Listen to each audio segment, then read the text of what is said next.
Let's do this. I don't think she fucking want me. I'm feeling like a phony. Wonder why she never called me. And now I'm feeling lonely. There was never room for us. It's not no Clyde or Bonnie. I don't wanna feel your dust. Just drop me into Sonny. I don't think she fucking want me. I'm feeling like a phony. Wonder why she never Do you want it to called look me. like And you? now I'm feeling Even though I lonely. don't really got There was no never picture room of for you? us. I'm pretty It's good at not no making it look Clyde like or the Bonnie. picture. I don't wanna feel your dust. Just drop me into Sonny. I don't wanna feel her run, but I got no way to stop it. Right around inside my mind. And she got me in her pocket. If I give you everything, will you take the key and lock it? Baby, you can hold my heart. You decide if you drop it. Give you keys to my heart. I was lost from the start. Playing games, play the cards. Lost it all, wasn't smart. Know the game, no restart. In my lane, in my car. Know the game, no restart. In my lane, in my car. I just want to hang around. See you walking in my town. All on me like 50 rounds. Hear the gun go pow, pow, pow. Hate the way the chopper sounds. See my blood just hit the ground. Yeah, my words were out of bounds. Can't say that I'm heaven bound. I don't got a lot to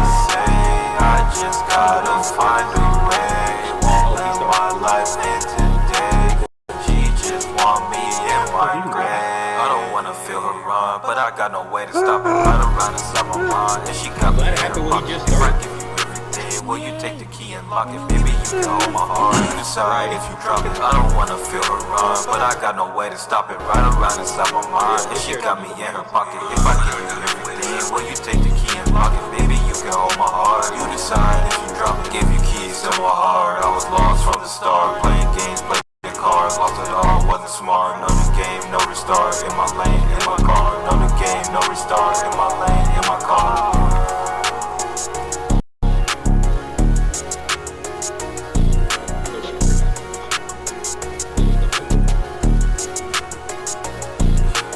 I just wanna hang around, see you walking in my town. All on me like 50 rounds, hear the gun go pow, pow, pow. Hate the way the chopper sounds, see my blood just hit the ground. Yeah, my words were out of bounds. Can't say that I'm... Oh, and that was him. What happened? Okay, I thought you were gone, bro. We couldn't. Oh, no, I didn't go nowhere. What's up, Mikey? Oh, Nah, I ain't going nowhere. Is it Oh, cutting? nigga, Is we it could is hear it a cutting out a little pin bit? drop. No, we didn't hear nothing. We Oh. thought you were gone. I was like, where did he go? No, I was just I was looking at the game. I won't lie to you. I was looking at the game. That's all. Okay, you good. That's fine. I just didn't know where you. I just thought you disappeared. I don't know no colleges in New York. What the fuck college is in New York? I'm not sure. Damn it. I think I'm missing a. Thank you. I don't know what it was. Start a story. What's going on? What's happening? Today's a little bit different. We're doing a little different today. A little different. He said Syracuse. Oh, yeah, Syracuse. There you go. Oh, Syracuse University. I'm just sending Simi to Manhattan. Fuck it. That's where he's going. That's where he's going.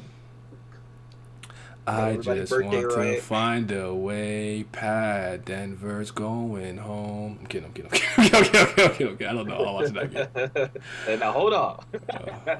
You know, Pat. You know, first time believe that. How's everyone doing tonight? I'm in the mud. I had a nightmare, and I had a dream, and it was crazy. I had a nightmare that I went somewhere, and I was with a whole bunch of people, and for whatever reason, my sister kept trying to get me to like beat her up. I don't know what it was. Like she was like antagonizing. It was crazy, and I was like, "What is going on?" Damn. Crazy ass dream. Simi, you're left-handed, right? No, I am right-handed. I mean, Okay, I do everybody- do my life, but I'm still right-handed. Everybody right-handed but me. I could use both hands in basketball very well, but I can't shoot with my. I can't shoot. I can't shoot. I can't shoot left-handed. Oh, I made you right-handed. I am right-handed. I'm just saying. I don't have any problem with my left-handed basketball though. Oh, okay. But all right. I mean, I don't know how people are gonna come through. They come through. But oh shoot, what did I just do to my phone? Okay, so today something a little different. Give you guys a little bit of context. Me and the guys here obviously talk about that. Oh, what's up? Playing Burnout. That's what's up. Young Zodiac in the chat. I didn't really know what to call the stream, so just kind of a impromptu name. I don't. No. You guys know the story about the therapist from back. We did this a couple of streams ago. I don't know what stream it was, but you guys, I know they remember this. We spoke about a couple of this stuff before, but I had a couple of one-on-one Zoom sessions with her. Her name is Nora. Nora, the clinical psychologist, and it was very interesting because, like, kind of diving in. Basically, that week something kind of bad had to happen. I'm not gonna go into it. It's personal, but like, and I'm like, you know what? She kind of basically said, I need something kind of called. Like, you know how sometimes we look down on like therapy and things of that nature, and she's like, all right, well, think of it as you should think of it more as mental maintenance, because think of people who do really high risk jobs or deal with death a lot in the morgue and stuff. It's like even me, I do therapy all the time to make sure I hear a lot of people's problems often, so it's important that you maintain that mental stability so that you can continue to help people. So it's helped with a lot of stuff, give me some clarity and everything. But like, what I really appreciate about speaking with her is her and very few of my friends. Like, obviously Vince and Simi are another one. What's up, Clans? Have a second interesting title. Yeah, we're gonna get into it. It's shit. What was I saying? But yeah, we're gonna get into it. And like, You talk to your friend. Oh yeah. Like me and her can have a very open, honest dialogue, and even when we're saying something that's unpleasant, you know what I'm saying? Get uncomfortable sometimes. So, the background is from a Danhua, so Chinese animation called Scissor 7. This is the 3rd season of it. It's really good. I highly recommend it. I'm gonna speak about it more often. I have one recommendation video on it on the channel if you care to get like a 5-minute whatever. But yeah. So yeah, we're gonna do that today. We're gonna have a bit of a I guess you could say difficult conversation, if you will. Hopefully everyone is gonna be mature about it. We'll move forward, but just understand that the ultimate big picture takeaway that I'm gonna give it to you now is unity. The fact that men and women are constantly at each other's throats. Women harboring this hatred for men and men kind of adopting that after the fact. It's not making anyone happy. Everyone's losing. And yeah, you guys want to say anything before we kind of start, or? Yeah, you damn right. We all losing. Hold on, let me pull up this. I just realized this is not on screen. Where's my thingamajig? We in the right chat? Are we in boardroom? No. Then it's me. Then I gotta fix the overlay then. But all right.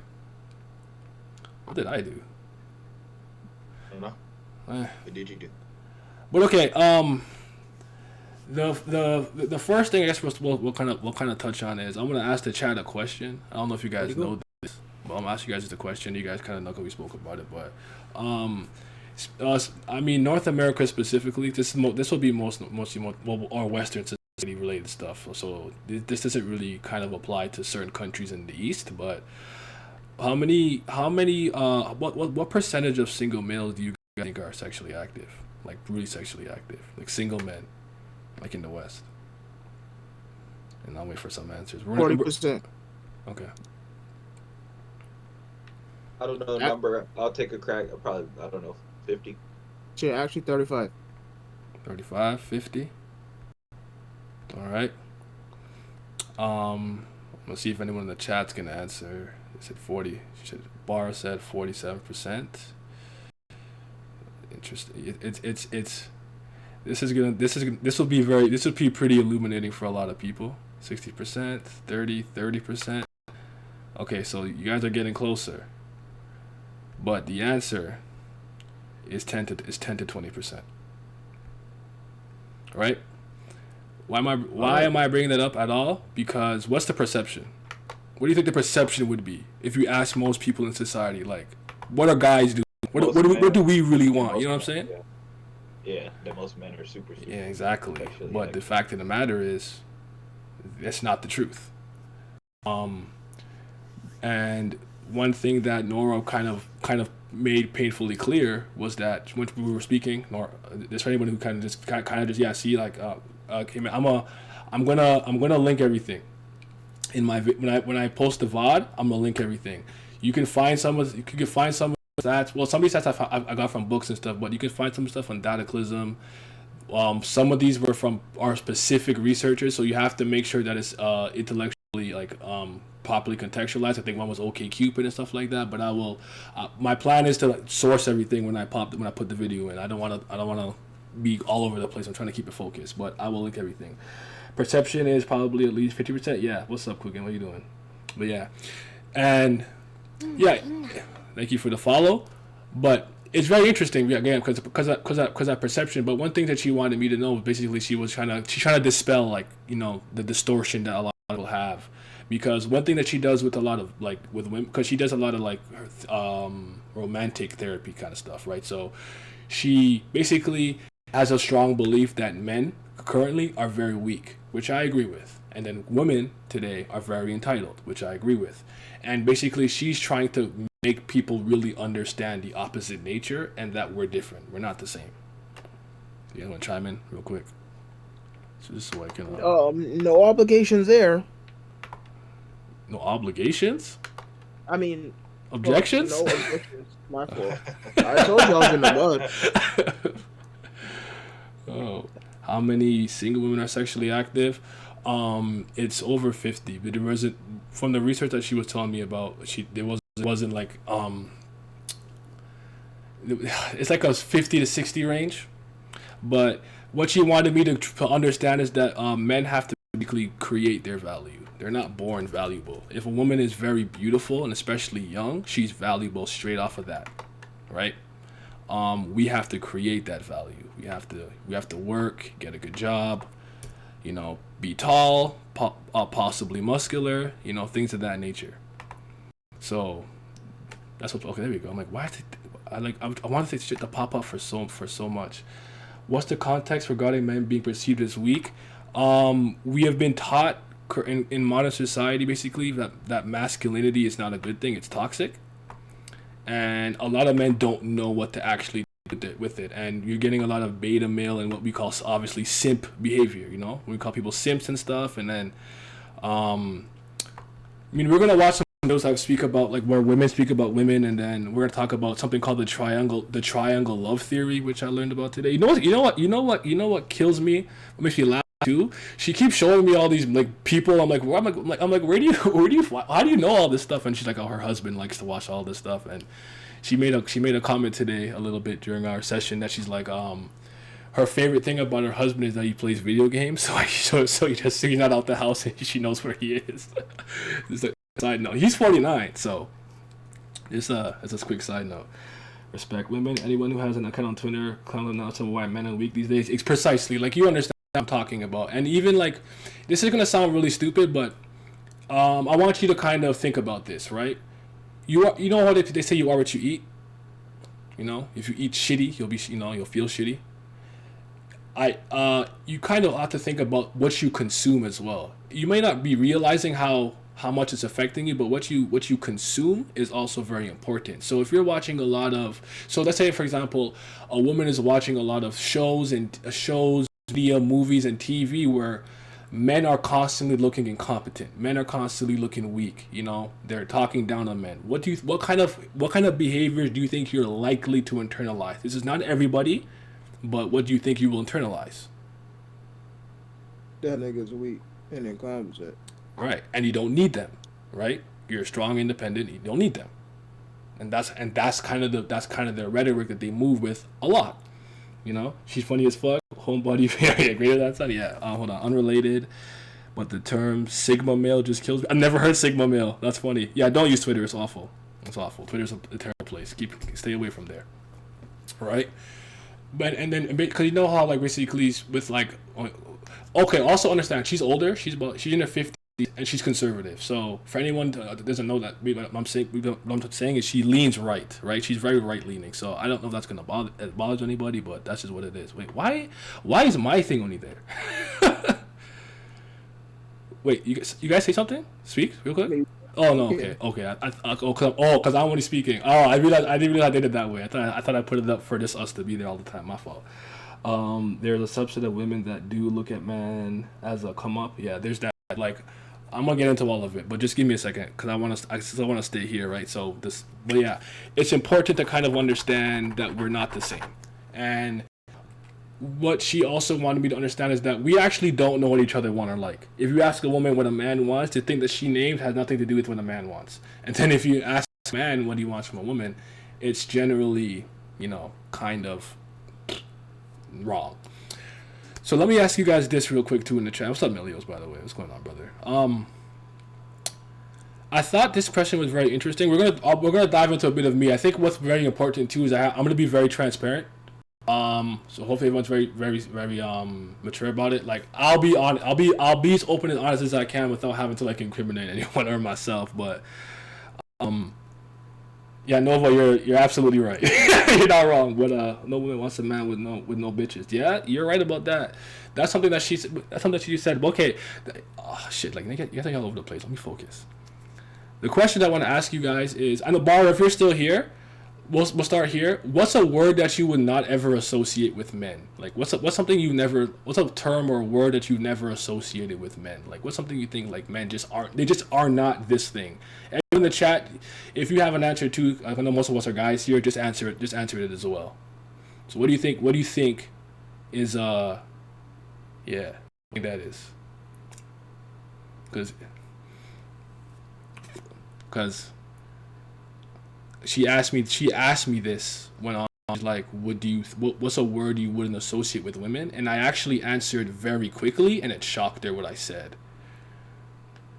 But yeah, we'll just wait to do you guys want to throw something out there? I mean, you guys already know the answer, but do you want to throw something out there? Hey, we know the one for we means. You never told us the one for men. Really? Yeah, you didn't tell us. You don't think ever? Well, no one can think of anything. It's fine. I'll just come on and think. But the most common thing that she would hear, and this is with her personal clinical practice, is dependable. They don't associate us with being dependable or worthy. You know, dependability is the word that was most commonly associated.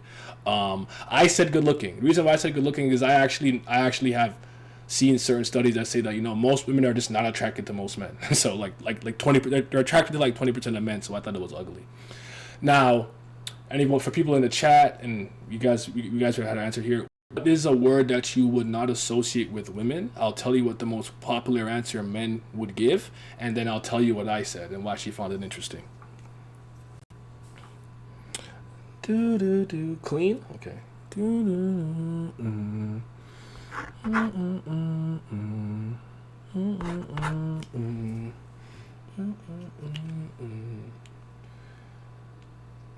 Sorry, I'm just waiting to see what people are saying. Hey, thank you for 7 months, my guy. Abdel. Yo, I got my second Twitch paycheck the other day. Well, I don't want to wait too long because I don't like having dead air in the chat. But all right, so here we go. Accountability is what most men said. Are not accountable. They don't, you know, if something is going wrong in any facet of their life, they tend to blame everything else except themselves. They never look inward, not perspective. I said honor. I said honorable. That was my answer. She kind of leaned back and was like, that's interesting. Why do you say that? And the reason I would say that is because I grew up around a lot of women in terms of like friend groups, and I've been promiscuous throughout my life and stuff. So sometimes I'm saying, like, look at this guy, he's such a waste you, he's ugly, he's this, his hairline sucks, he's short, he's blah blah blah. Or like I'll be around them and they're genuinely clowning each other, clowning other people. They would be so nice to a girl, she walks out, and then call her certain types of names and stuff, and they're like pretty catty and whatnot. So like I think in my eyes too, because the one double standard that I know is that women have been just as promiscuous as men on the low key. I can't prove it, but I know this and I see it, and it happens, and I don't think they have any honor. One thing about a lot of my friends, we could be hooping, we chatting, you fouling me, you hacking me, we mad, blah blah, and as soon as the game's over, we get in beers and we good, we cool. You know what I'm saying? So my answer was honor, and she found that very interesting. Whoa! Where was that sub message lady from? She's from Monogatari. That's specifically from Kizu Monogatari. Yo, women have zero accountability. Hold on, we'll top in like 10. All right, back. Come through when you're ready. So yeah. But sorry, let's go back to the consume thing. By the way, I don't know if you guys realize this. Do you realize how incompetent we tend to look in shows in comparison to women? Yes. Yes. And that's why I'm saying what you consume matters, because a lot of the times you're not realizing what a lot of the things like I find myself maybe like I haven't read as much anime and manga stuff recently. I feel like since September I've been reading a lot of stuff on politics, foreign politics, history, now psychology, but also I was learning on my finances, and I feel like getting my mind to this world has kind of lit fire under my ass, and I haven't been living right. And trust me, a lot of Jordan Peterson too, because I love that man. That man is deeply intelligent. I have so much respect for him. So he's interesting. By the way, we have 4 videos to watch later. But yeah. Discord VC with the boys, basically. Yep. But all right. So let's move on to the next thing. Do I have one more? I feel like I had one more question I'm supposed to ask. We'll do the creating your perfect, mate thing. By the way, I know I haven't spoken on anything LGBT related or whatever. I'm heterosexual. I don't understand that. So I can't get into like pan and bi and gay. I don't know. Or trans. I'm not that. So for anybody who's maybe in the chat, maybe admitting things, I literally don't even feel qualified to speak on it, so I'm not going to. So this is focused more on heterosexual relationships. So yeah, just remember that. That all being said, she asked me at one point to basically, quote unquote, create my perfect woman, right? So she's like, hey, if you can kind of create your perfect woman, what physical traits would she have, and what would be her intangibles?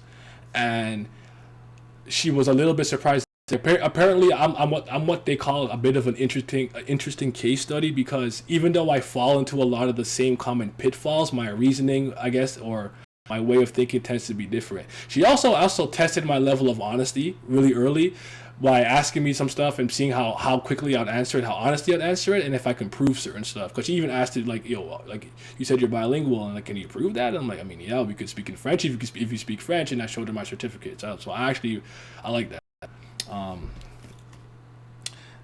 Saw that Ben Shapiro thing you shared on Twitter. Thought your ass was hacked for a second. No. I mean, I don't know much about these people, because I've kind of been taught to just not like Ben Shapiro, just not like Candace Owens, just not like certain people, because because I thought I was really left leaning. So who's talking? That was me. Oh, what's up? Y'all winning? Or y'all winning the game? Like, we up. Yeah, we up now. I'm not mad anymore. Yeah, I like it, but he corny sometimes. I haven't been exposed to him too much, so I don't know much about Ben Shapiro. I've just seen a couple of videos here and there, because what happened too is like what Nora will do sometimes too is we'll actually watch content. She'll make me watch a Kevin Samuels video, and she wants me I want you to really see female nature. Look at this, take it in, breathe it in. She's like, this is what you're gonna have to deal with. And because she kind of tired too with like men coming and they're like broken and dejected because they had kids with somebody they shouldn't have had kids with, because there was a bunch of red flags they ignored, and then now they're sad, they got no money, they can't see their children. She's tired of that shit. She's like, you guys need to fucking man up, and I agree with it. So how are you, brother Pat? I'm good, man. Heard you guys talking about life. I'm like, my niggas talking about life.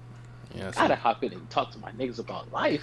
Yeah, but, Lakers getting their ass whooped. Mm-hmm. Nuggets was faltering, but they back on top, so I'm in a good mood. Yeah. So let's talk about LeBron going home, yes sir.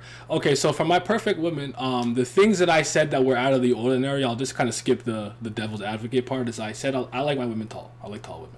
That's not what most men like. They don't like women who are tall. Intelligent. Apparently, we don't like intelligent women. I don't. That's the only one I understand. I'm like, you need something in between the ears. Like, I don't know. Maybe I think maybe sometimes they're annoyed because when they're educated, they become a little bit entitled and stuff. But I can't talk to a dummy. That's just me. You guys remember the other ones? Not trying to rack my brain. There was tall. There was so let me say physical. Tall. What was the other physical thing that I said that she was like, what? Maybe the rest were intangible. So intelligent, and I said if she's good with her hands, to the sense where I'm like, yo, I'm not a fixer builder guy. Like, that's not my forte. If you're like, yo, build this crib, build this bookshelf, build this table, I just not or fix the car broke down. Like, I don't know what I'm doing, dude. Give me a wrench. I don't know. I'm Patrick. I got the wood nailed to my head. I don't know what I'm doing. Right? That's not my strength. Now, if I have instructions and all the materials, I'll get it done. But the way I say it is like this. Let's say building this bookshelf should take me half an hour. That's just taking me 3 hours to build. I'm not. It's not. It doesn't come to me naturally. So I'm like, yo, if she could like good with that shit, that would be dope. And she's like, leaning back and she's like, you're an interesting dude, because she's like, never heard anyone ever say something like that. And I'm like, well, I know where my weaknesses lie. You feel me? Thinking about my perfect girl, and I've realized I'm very shallow. But the thing about it is, you need to own that. There's nothing wrong with that necessarily, because the lie that it's the inside that matters, that's cap. You need to be physically attracted to the person you want to be with. So don't worry about being shallow. Worry about being honest. But yeah, some girl when I was 7th, 8th grade did who Hitler was. I don't even know what to do with that. But I'm 19. I give myself a pass. I can't have an explicit confidence with someone that they could say the fuck away. 8 brain 9 hasn't evolved to tool usage yet. Yo, I can't even. I'd be scared when I'm hammering a nail into something. I'd be like, oh my god, I don't want to hurt my thumb, bro. So my mom always made the jokes that like before I started lifting heavy, that my hands don't know hard work because they're mad soft and girly and there's no calluses on them. She's like your hands don't know no hard work. And I was dying of laughter because there's truth to that. But now my hands got calluses because I lift so damn much. But yeah. She found that interesting, and then the reason that she asks stuff like that is she wants people to be honest about what's inside their hearts, what they really want, whether or not that's realistic for you or not. She wants you to be honest with it. Like, honesty is very important, and it's something that's been lost in our society because of the way things are moving. People are constantly having to protect themselves and walk on eggshells, speak a certain way, and then speak up and out on certain things that people might not even know about or care about. Food for thought. Okay, now everybody in the chat and everybody in here. She stole this from Kevin Samuels, but you can use 7. Just rate yourself. Give yourself a rating, a physical rating. What would you rate yourself? From 1 to 10. What do you say? You want me to rate myself? Rate yourself. Rate myself based on my appearance? Yes. Yeah, based off your own opinion. I guess like a 6.5. Okay. Simi, Vince, I know you answered. I said 7. I said 7. Yeah. I was gonna say freaking. Oh yeah, I was gonna say 7, but then he said, put in the stupid ass restriction. You can't use 7. I'm like, all right, then we going to 8. Cause I ain't going down to 6. Cause I ain't no damn 6. You could be an adjustable 6. See, I said adjustable 7. I can't go past 8 though. 8 is my limit. 8 is the strongest I can do. I see 9 out of 10, 6, 7, 6, 6.57. Am I being based? I don't know. I'm trying my best, but okay. That's with a haircut I'm like a 7-8, but during quarter time like a 5. Well, he's adjustable, He's like, all right. So he's like, when you put yourself together, you can really look the part. All right, fair enough. Yeah, I like that answer. That's along my lines.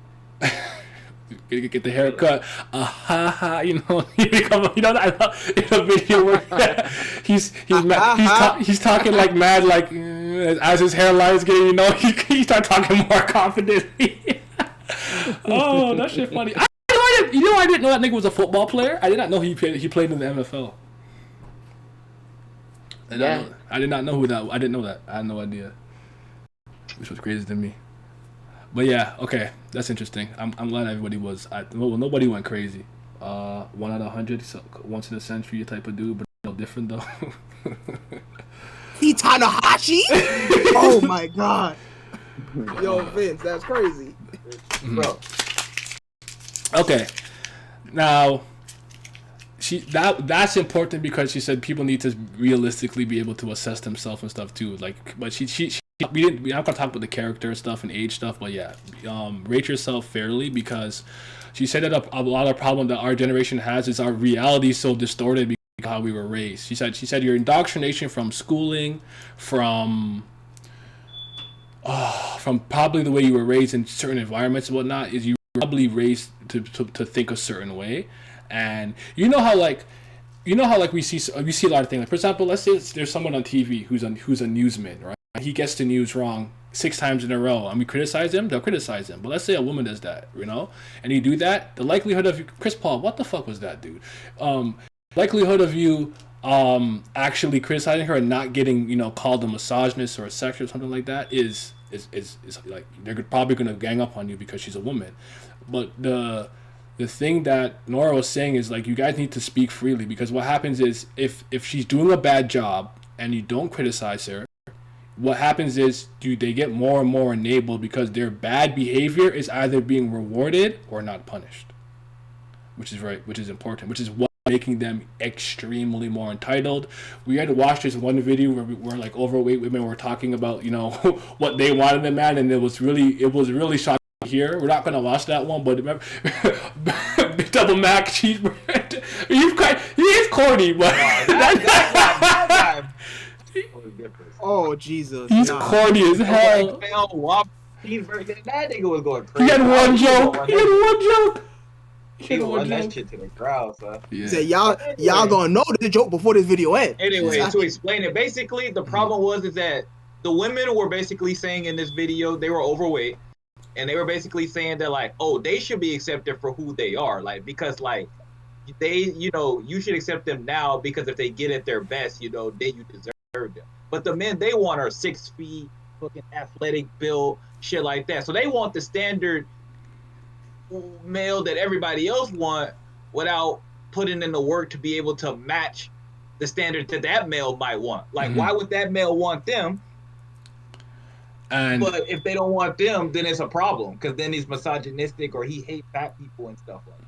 Yeah, see, that's the problem with social media. Like, everybody has to go to the extreme. Yes, everybody deserves to be loved. If you're overweight or not as attractive, of course. But you can't expect everyone to love you. Right. Like, what? Yeah. And women also have to be able to deal with rejection the same way that men. I think both sides is a conversation that people don't want to have. Yes, men are obviously worse because men are more likely to kill somebody over rejection. The crazy fucking jackasses that do that. So I'll say that men are probably worse with that. But women be tweaking out of control when they get rejected too. They start calling you gay. They start telling you that like your dick's small. They gonna say whatever they can to hurt you because they got rejected and they can't handle that it hurt their pride that you don't want to be with them or don't want to fuck them. Yeah. But that's a conversation that people don't want to have. And it's true. It's true. And what you bring up is two pretty good points that I'll highlight real quick. Sorry, Pat. Don't lose your thought. Is that the reason why I brought up that video was because men have a really bad habit of watching women's actions. We hear the right things and we believe it. When you need to watch your actions. Like if you had a personal instructor to try to come and train you, and they were like extremely overweight, how would you feel? Like that's I'm not with that, right? So what's that beep I keep hearing?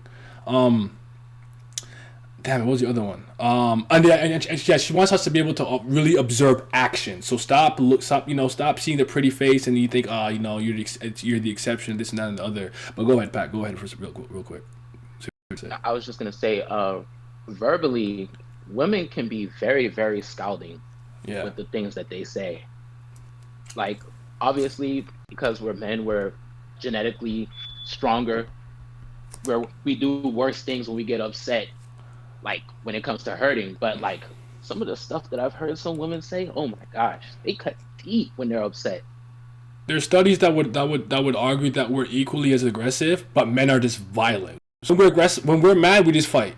When women tend to use reputation destruction, that's how their aggression comes up. That's what, and that concept out makes it harder for us who are self-aware and honest. Y'all enable and promote women who are blatantly wrong, and all of us are just wrapped into it. Absolutely, I 100% agree. The firm fat phobic irks me. You know how I feel. You guys probably at this point know how I feel about like sugarcoating stuff and like I'm big body, I'm fluffy. Stop. You're not gonna solve the problem if you're doing that. So quite frankly, I'm not honestly give a shit whether someone's female or not. I think about the way you act. It's fact stars. That's the thing. That's you're there. You're there already. You don't even need to red pill you. There's nothing wrong with having preferences, but if you say you like a certain body type and you get attacked in some fashion, yeah. Men handle rejection worse, but both don't handle it great. Women definitely sound harsher.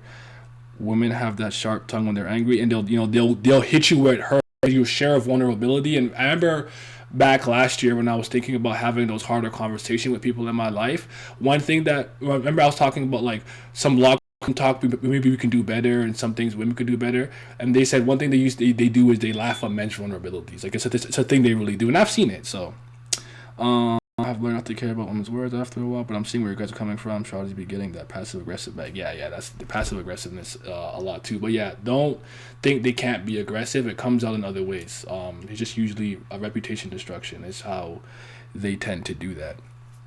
It's and remember, and it's important to note that like when it comes to us. So I'm about to tell you about a study about that they took men from the age of 18 to 50 to 15. Wow, 18 to 50. My apologies. And what they did was they asked these men what age range basically of a woman is most attractive to you, and the number didn't exceed 24. But there's a reason for that. You might be disgusted, and that's 24? Fine. I don't mind you being disgusted by that, but. So you know how a lot of women always say they want a very tall man, which actually never bothers me. I actually have no problem with this, right? The reason is because subconsciously, because of their biological nature and wiring and stuff, and we'll go back in time and talk about tribal stuff. They're thinking about the genetic traits that will be passed on to their offspring should they actually mate with this person. So tallness is desirable because maybe he can become a basketball player or something like that. If he's muscular, they're thinking about those things. What we are looking for is fertility, and women are most fertile from about age 18 to about 24, and then it starts to die. You heard about the biological clock or whatever. That comes a little bit later, but from that moment on, then it starts to kind of decline. And maybe there's something subconsciously wired in men that even as old as 50, they're still saying 24. So, now, Sykes, what does it say? MILFs out. Now, This is a good opportunity to speak about something here, just real quick. This does not apply to everybody, but a bad habit that we do a lot of times is we make the exception to rule.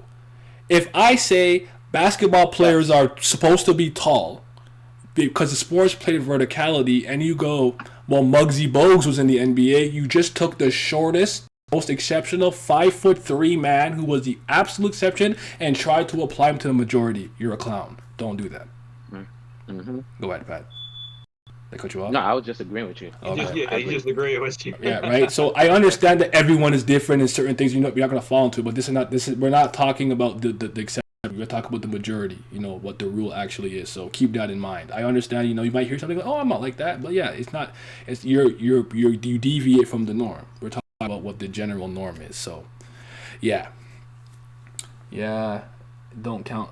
It's interesting. My father once said that men get more emotional than men, but women just express themselves with words and crying, and men get angry and aggressive. Yeah, I mean, getting back to the biology thing, right? So we look for fertility, right? And they go back and they look for strong men, because this kind of goes back to way back in the day when we were hunter gatherers. We hunted, we killed, we brought the food, we did the fighting, they did all the nurturing. They made the baskets, they prepared the food in the villages or whatever. And what would happen a lot of times is you could be invaded by any type of warring nation or tribe at any given moment. So is the woman gonna mate with the meek little small nigga tinkerer or whatever the fuck inside the the shed? No, she's gonna find the biggest, strongest dude and mate with him, and then they're gonna mate the genetically most superior offspring to continue to protect the tribe and do what needs to be done. So that's kind of where it comes from. So if you're ever kind of upset, you're constantly hearing women say stuff like, "Oh, he needs to be this tall and maybe muscular and stuff," like that's where it comes from. Don't be mad. It's natural. It's fine. Vince had a tweet that I love today where he talked about sometimes you gotta just let it go, move on. If I hear a woman say, "Hey, this guy got to be 6'5," I immediately cross off my list. If I was interested, I'm not 6'5". I don't think, you know what? I'm only 5'3", but I'm gonna be the one. No, don't. That's the problem. We do. I do this all the time. I think I've done this. I'm guilty of doing that. Don't do that. You hear that? You know it's not for you. Don't kill yourself doing the most, looking pathetic just so you could possibly get the chance. Exceptions are what they define that it's not the norm precisely. So don't do it. You guys want to chime in on anything? I've been talking a lot. Yeah, Damn, yeah, I kind of forgot what the fuck I was going to say. But basically, to me, I guess one of the points where you're talking about men look for, I mean, that makes sense to me because also, I always kind of, I mean, I've said this point, not on stream, but I've said it thing. Our society has a tendency to overcompensate and overcorrect on everything of the past. So problems that we had, the baby boomer 80s and 90s had, we're now looking at today, and people are trying to correct ththose problems. But the problem is, we're overcorrecting. Like women back in the baby boomer age and stuff like that, they were housewives. They were told a lot of things that they couldn't do. They weren't allowed to do a lot of things. Their society frowned upon you doing a lot of things from those eras.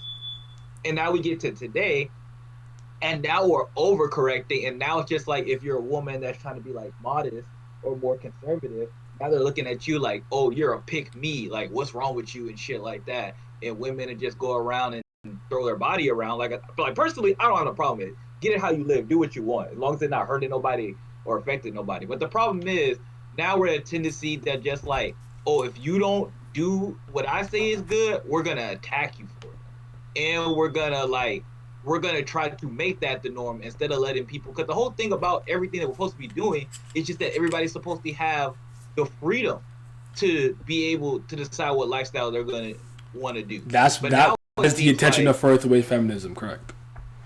Yeah, but now everybody seems to do it. They're like, oh, we're trying to make this the norm by force, and if you disagree with us, we're going to attack you. Oh, let's go.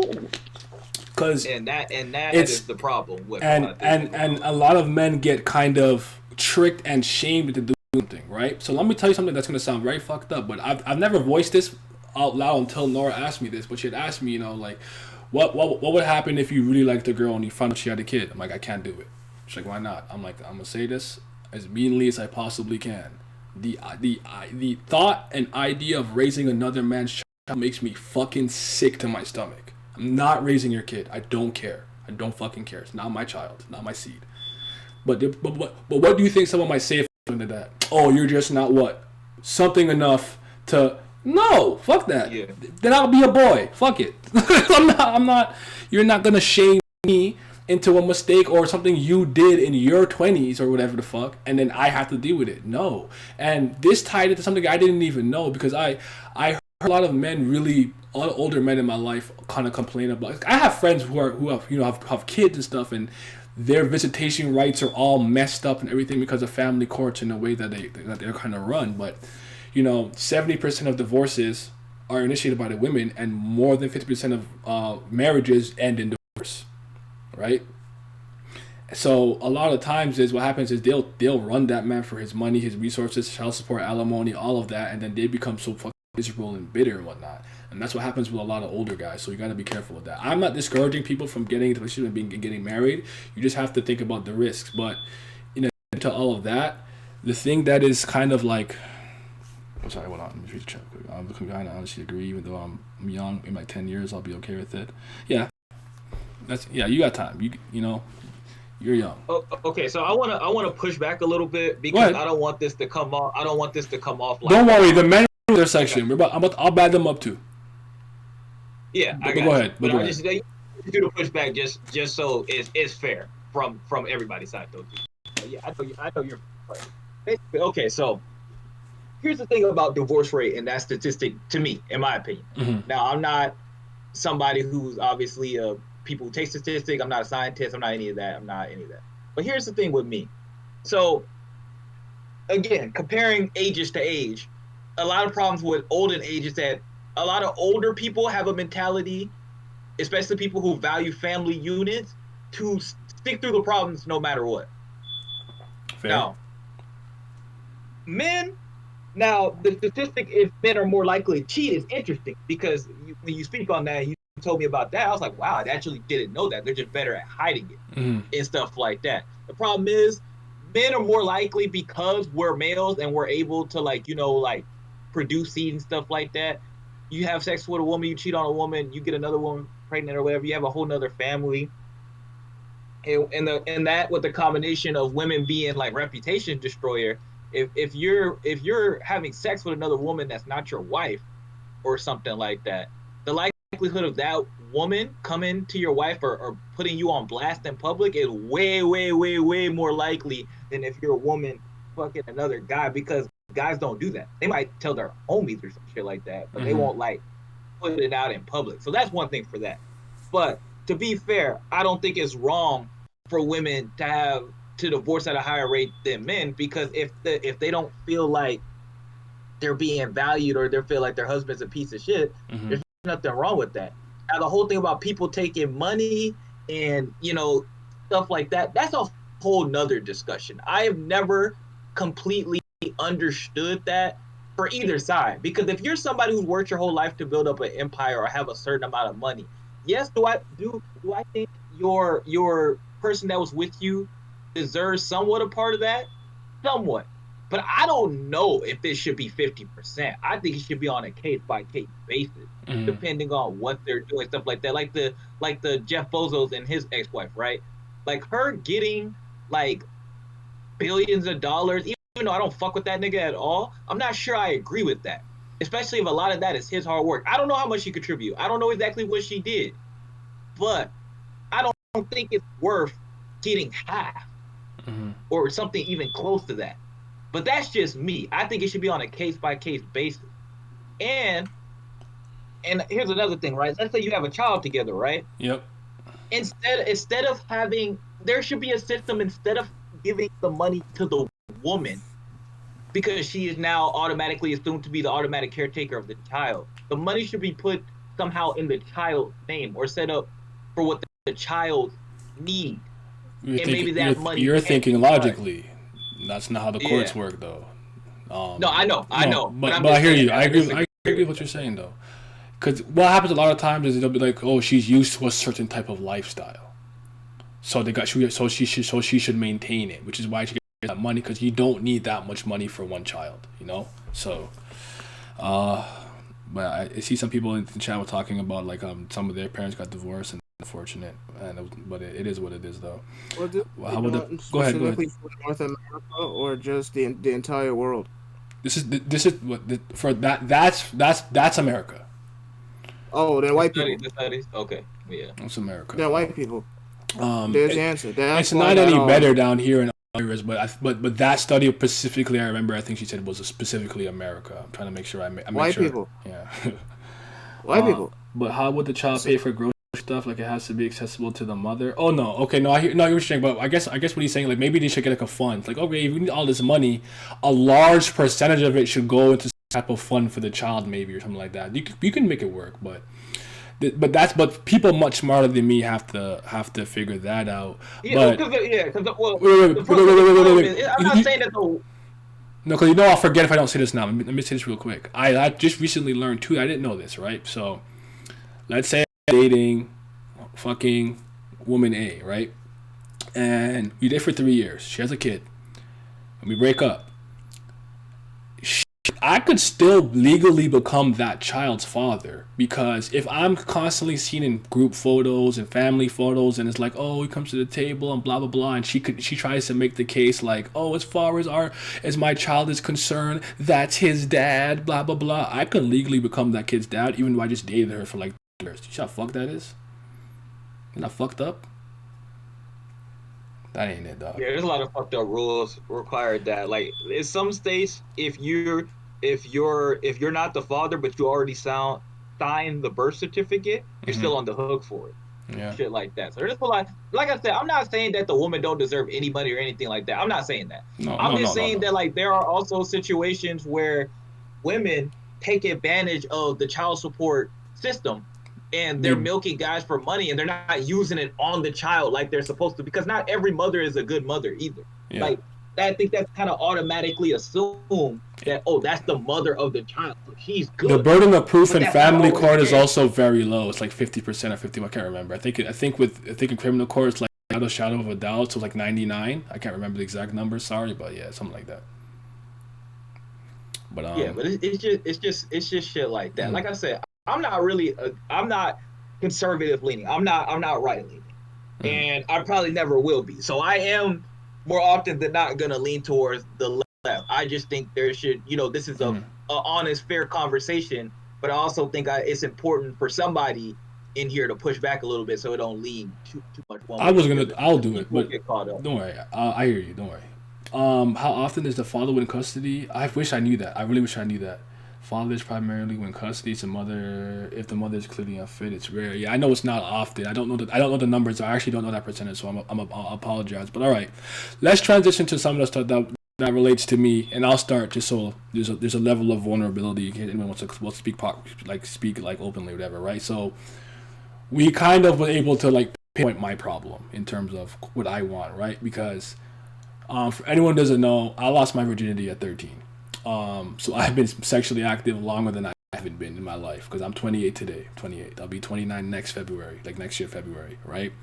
The reason that I bring that up is because there's actually a lot of stuff a lot of traps and certain things that affected me because my sexual awakening was so early. And I want you guys to kind of think about this, because maybe you might be thinking to yourself, there's no good men, no good women, blah, blah, yada, yada. But first of all, you have to make sure you're actually actively trying. Are you trying? Are you out there? Are you in the field? Are you actually doing it, right? That's important too. But another thing that she basically said is that I actually really agree with this. I thought it was interesting. She basically said I'm a pickup artist that didn't learn pickup artistry. Because what do you excel at? You get into these hookups and these short-term little relationships. My longest relationship was 11 months. Okay? 11 months, not even a year. And there's a week in between there, right? And she's like, you're so used to, friends with benefits, more than friends, not quite lover situation. Just like, you're nothing that you're doing with women are actually contributing to skills that you would need to like be a long-term boyfriend, to be a fiance, to be a husband. You don't practice these things, right? So why did you think you could just hop from girl to girl to girl to girl and one day be like, bada boom, bada bing, I got it figured out? That's not how it works. It's arrogant for me to kind of think that. And I'm like, that makes sense. You know what I'm saying? That kind of makes sense. Like, if you're not actively, say you want to get married, but you're not actively practicing or doing anything that will make you like a desirable spouse for in either position, what makes you think you would be a good one? You have to actually kind of work on these things or think about it, right? And I thought it was a good point. You guys want to chime in before I keep going? Yeah, I told you that. That makes sense. That makes sense, because to me, I feel like I'm the opposite. I wouldn't be good at being able to pick up a lot of women, but I'm a good long-term boyfriend. But I'm really good at stuff like that. So that makes sense. I think it's important to note too that a lot of us have different kind of experiences too. So like our experiences are different. So it'll be interesting when we kind of talk about all of that. But hold on. Percent of child support is super high. 13, that's crazy. 13, I was playing with Beyblade, so was I. Can't believe it. Some fuckers got caught in high school. Stick struggling with this. She's spitting. I can't stick to one person. Never been good at dating. Yeah, it's. She could tell that I subconsciously understood the double standards, and maybe we couldn't pinpoint red flags. You have to learn how to pinpoint red flags. Men and women, we're bad at that. We got to do that. Don't cover your eyes. Look at them. Yeah, and the thing about it is I have wanted to kind of settle down for a while because I've gotten over it. But this is the thing that I find is interesting. Because her and Jordan Peterson said this. The idea that you can make sex casual is kind of insane. Think about it. It's one of the most intimate things you can do with another human being, right? You're swapping fluids, blah, blah, blah. And this is the thing that you do to create life, right? It's really hard to divorce emotions from it. It's not impossible. Especially apparently for us, because we're designed to spread our seed, blah, blah, blah, this and that and the third. Oh, overtime? For the game? Yeah. Yep. Damn. Yep. Right? Sorry. Yeah, go ahead. Yeah, let me finish. Shit, I gotta stop getting distracted. Your therapist is smart as hell. Yeah. And she's real, which I appreciate. What was I saying? Yeah, can you guys get back on track? Okay, so you were talking Jesus Christ, like, bro, I swear to God, there's no reason for your memory to be this fucking bad. Like, it's actually irritating the holy fuck out of me. Like, if you say one thing off course, you're gonna forget. Like, nigga, are you serious? Hey man, we all have our issues. I remember shit. Vince can't pronounce shit. Be like that. Anyways, you was talking about it's insane to try to trivialize the importance. Oh, yes. Okay, right. So because it's actually a very intimate act, right? But think about it. If you trivialize sex, what you're doing is you trivialize the act itself. You make it like drinking water or riding a bike, something very natural, or breathing air. So it's not an important activity. You trivialize the person you're doing with, and ultimately you trivialize yourself because you've made the whole act itself and the people involved in it a moot point, not important. And I really thought that I really had to think about that because I feel like I was somebody who separated myself from it, and I'm like, I don't enjoy this as much. I don't enjoy it anymore. I just kind of go through the motions. I kind of I do stuff, but like it's not particularly fun because I have completely shattered my relationship with it.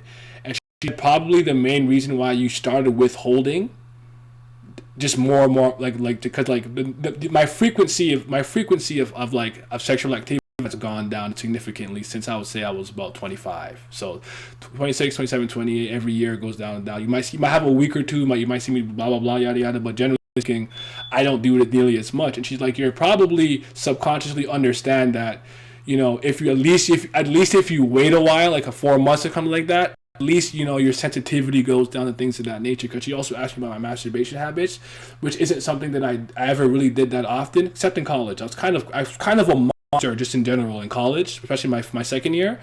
But I don't masturbate at all anymore. I don't watch porn anymore. I've given that up. I don't watch it anymore. I don't need it. I don't want it.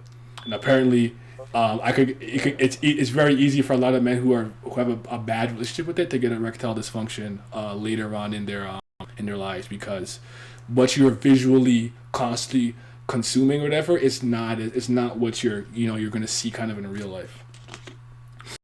Do you want to chime in? Yeah. Anyway, so I'm gonna just pull my semi here. I'll be like, I could have told you that. As far as like sex being like this super intimate thing, you shouldn't try to downplay. But I don't know. I guess because I've grown around, I've basically been raised around like 5-6 women my entire life, so I've always thought shit like that. Mm-hmm. So that's never been a problem with me. Now the thing for me, like I always say, is that I'm just a person as far as relationship goes, whether it's sexual or not. You just need to tell me what you're trying to do. What are you trying to get out of it?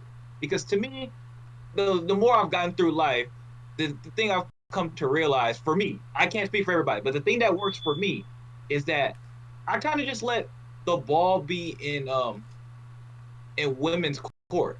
That's the way I see it. I just like, it's easier for me to not try to make delusions of grandeur and not try to decide things and just let them do the shit for me, and I can adjust accordingly. And that works for me because I feel like I'm a versatile person and I'm willing to work a lot of shit out. I'm very like cool-headed when it comes to relationships, and I'm just like, okay, I can make this work as long as she tells me what she's good with. So for me, but yeah, I've always seen sex as a super important thing. Like I wouldn't have sex with everybody, but at the same time, I think it's important. Exercised that level of discipline when I was younger. Yeah, most guys don't though, because we're taught that that's a super important thing. That's where a lot of our validation came from, women wanting us. Yes, and I'm guilty of that. Not even just that though, but other men do that too. Oh, you don't get no bitches. Yeah. Like, for sure. I'm guilty of that. Yeah, all that. Yeah, all that is just your values based off how many women you can get, and it starts at a young age. Mm-hmm. So, it's just like when you're a guy, you start seeing other people get girlfriends and other girls be attracted to certain guys, and then you start wanting to do shit like that, and then it's just like you try to mold yourself into some of those things. Mm-hmm. It's making people unhappy, women especially. I mean, Barr had said a couple of things like, your emotional state will be messed up. It's it's hard to catch, but if you become opposite of consumption, you view others the same way too, and that really affects your mental emotional state. That's very true, and that's apparently a bit more for women. But what is really true about it is that I'll say this, right? Because of also no, okay. So we know that I'll just say this as a disclaimer. She obviously, like, because of where she leans politically, she has a very anti-left agenda. So if you're a left-leaning, don't feel type of way. This is not directed at. I don't think anyone in here is radical, right? But you know, she blames radical leftism and specifically third and fourth wave feminism too for a lot of this stuff, because women are confused. We don't even know why no one wants them, because they're successful, they have all this money, they can do this, and they're like, why don't guys want me?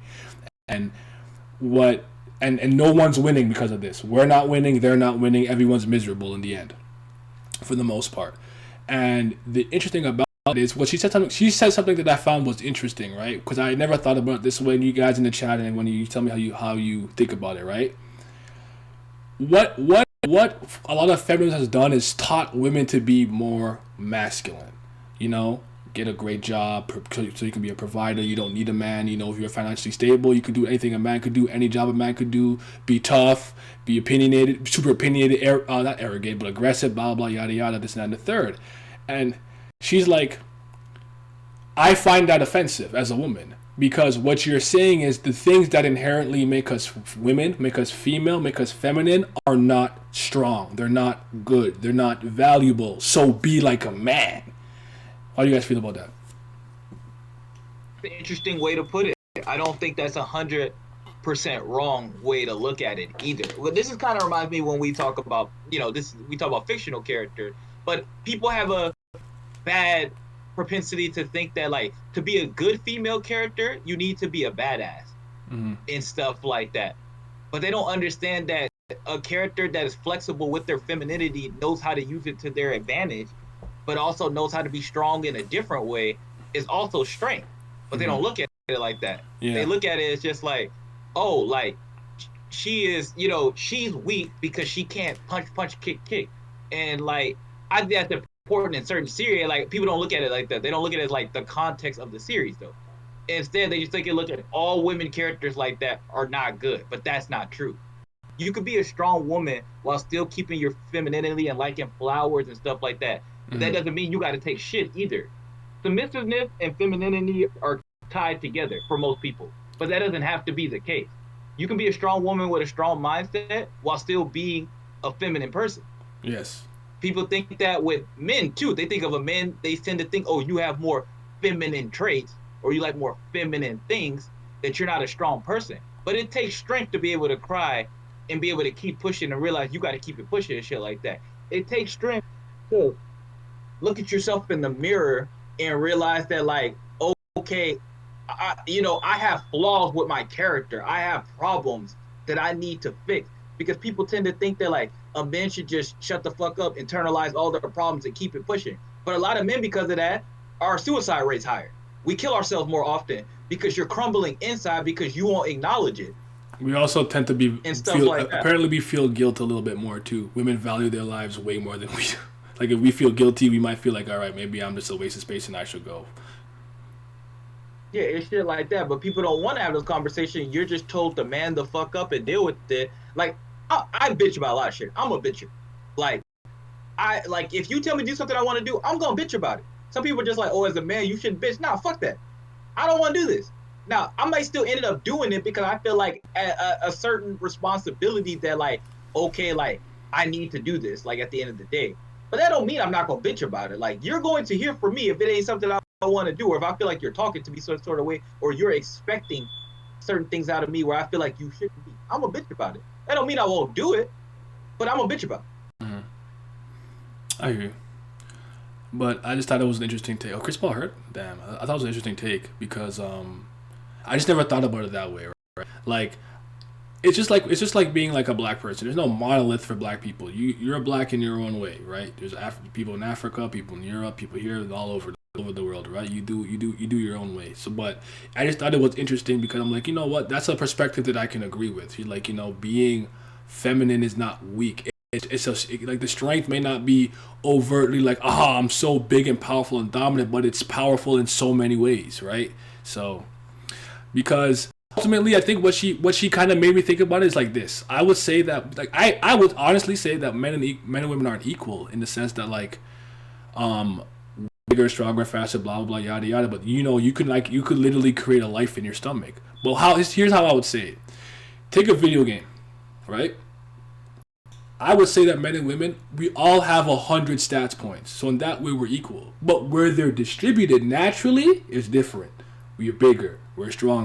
we're faster, more violent, you know, okay, you're nurturing, more compassionate, this and that and the third, right? That's kind of how I see it. And I think what's important is that in terms of the fight for equality, that everyone has the opportunity to fail and or succeed, but you have to accept it. If you're a man into a female dominated industry and it doesn't work out, don't blame the industry, you know, accept what it is, and vice versa. That's where I stand. Now, I'd be lying if I said that males don't have inherited advantages. And no, the double standard works both ways. There's so many things that women's beauty standards are ridiculous. I don't even understand how to even like look at all this shit all the time, because the products and the things you have to see, the beauty standards that they're held to is absolutely incredibly ridiculous. Yeah, my thing is, I'm gonna just say is that it's just that a lot of times while men are forced to look at the inherited advantages they have. Now, women may not have a ton of inherited advantage as much as men do, but a lot of women don't even want to acknowledge that it even exists in the first place, that they even have any advantage or any advantage at all. Mm-hmm. And I'm just like, you can't act like you don't have no advantage. Like, you do have some. They may not be in the fields that you want to have them in, but you do have advantage. Yeah. A pretty woman, especially if you're good looking. People want to act like good looking advantage don't work. If you're a good looking woman, you're less likely to have to work for a lot of things. Now, does that come with disadvantages too? Yes, but that's not the point. Like, everybody comes with disadvantages and advantages, but you got to acknowledge that both exist. You just want to look at the negative, and you don't want to look at some of the positives you gain out of that too. We also have to understand that life is difficult for a lot of people, and most of us. Like, we just gotta, sometimes you gotta be strong and push through certain things and develop a little bit of some dragon scales, if you will. But interesting perspective. If you want to be a strong, independent woman, don't regret not having a kid. Care, my sentence. It's a dumb mindset. If we want women to be more feminine, they think we won't strictly be back to 1850. Like, as a man, I like women with certain qualities that people think are manly. Actually, I forgot to say that physically, I have no problem with a muscular woman with abs and stuff, and apparently that's not really normal either. And I'm okay with a girl being taller than me. That makes sense. That's not normal, because fucking. But I could explain that. I'm an athlete. I like to work, kind of run around, so that we can do that together. That's raw. I'm okay with that. We can do that. I don't mind if you're muscular. And if you know my kids, our biology instincts are attracted to strong women. That motherly take care. I want a strong woman, because I find it hella annoying when girls are so clingy. You can't do anything without you. Fair. I think men who don't want kids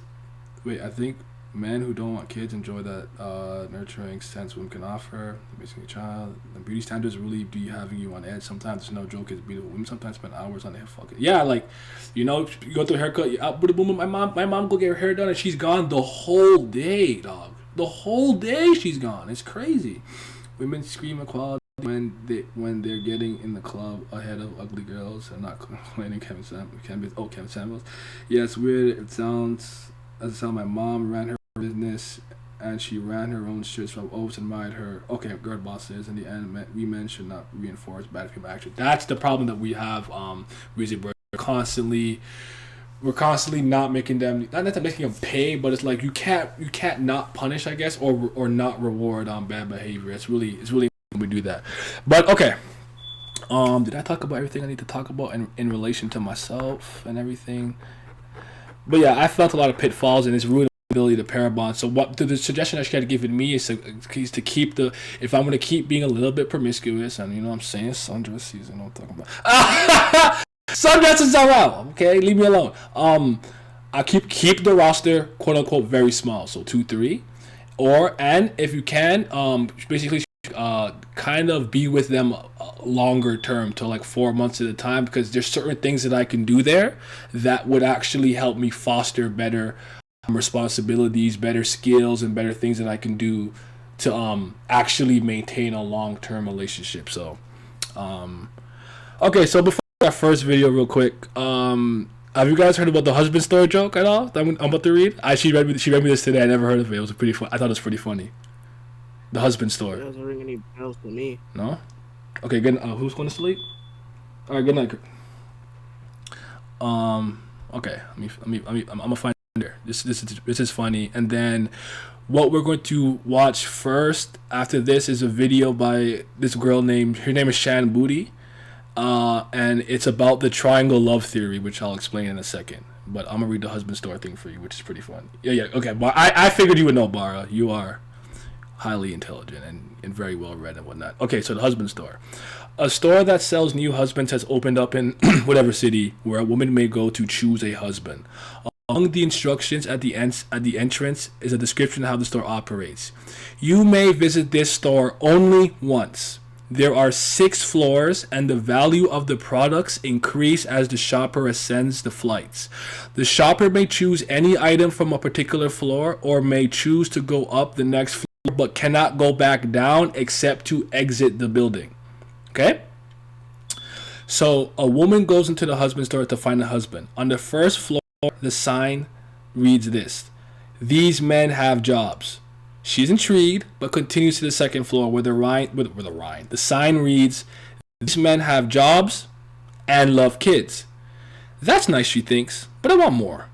So she continues upward. The third floor sign reads, floor 3, "These men have jobs, love kids, and are extremely good looking." Wow, she thinks, but feels compelled to keep going. She goes to the 4th floor and the sign reads, floor 4, "These men have jobs, love kids, are drop dead, good looking, and help with housework." "Oh, mercy me," she acclaims. "I can hardly stand it." She goes to the 5th floor and the sign reads, "These men have jobs, love kids, are drop dead gorgeous, help with housework, and are extremely good in the bed." She's tempted to stay, but she goes to the 6th floor. Floor 6. You could throw whatever arbitrary number. "You are visitor 3 billion and whatever and 12 to this floor. There are no men on this floor. This floor exists solely as proof that women are impossible to please. Thank you for shopping at the husband store." That was, and then there's the police. To avoid gender bias, the store owner opened a new wives store just across the street. The first floor has wives that love sex. The second floor has wives that love sex, are beautiful and like sports. The 3rd floor has wives that love sex, are beautiful, like sports, and they are cooperative. The 4th, 5th, and 6th floors have never been visited. That's exactly what I said. Makes sense to me. I'll be honest with you. I would definitely not visit another floor. I would have stopped there too. I would have stopped there. What the fuck? Because I probably would have known there was a catch somewhere. So that's where I would have stopped. I don't ramble too much, but I just thought that was kind of funny. It's kind of funny. But yeah. Okay. Just give me a second. Anyone wants to chime in and talk about anything? Second overtime? What's going on? Pat quiet. You watching the game? You like, damn, what's going on? Yeah. They fighting over there. He didn't expect them niggas to be hit this dog. Yeah, that's crazy. What more would you even want? Well, there was a study at a university. It's a university, very small sample size. It's just some university in America. I don't remember which one it was, but they had asked men and women basically equally, like a certain amount of number. If you had 80% of the things you were looking for in a partner, would you take them? And most of the men said yes, and most of the women said no. So. When you said that, I also thought about kind of like what we've been saying a thing like online. There's there's kind of like a new settlement to never settle. Yes. Like don't ever settle. But nobody get what you wants deserve. to talk about. Mm-hmm. And I've been a victim of propping this shit up myself. Same. So like I understand kind of how this thing started. Mm-hmm. But when you say never settle, the problem is some people, like, nobody wants to hear that their dream or what they're not trying to settle on is unrealistic. Because I talked about this with my girlfriend. She has a friend that's not good with keeping men. Mm-hmm. And I was just like, I'm going to just be honest with you. My girlfriend agreed, surprisingly. I didn't expect her to agree. But it's just like, she is hard to please. Like, the moment she don't get what she wants, or the guy messes up one small time, she's ready to throw him in fucking Pelican Bay. She's just done with him. She's just like, all right, he out of here. And I'm just like, how are you ever going to progress like that? And some of the things that she likes, I kind of feel are contradictory. So you want a man that, for example, let's say you want a man that's very affectionate, that's very like clingy, always calling you, he always want to talk to you and stuff like that. Yeah. But you also want a man that fucking makes $250,000 a year and shit like that. Now, I'm not saying that it's not possible to get both, but let's really think about it, right? Thank you, Townsy.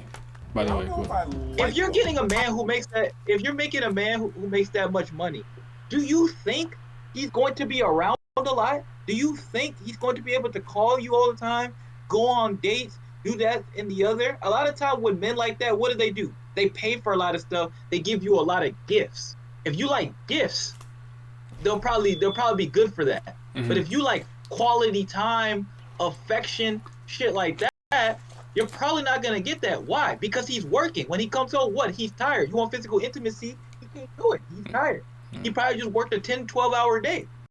Not longer. I actually never brought it up with you guys, but that's something that she did say just a little bit, to the point where it's like, if you like gifts, get a Santa Claus.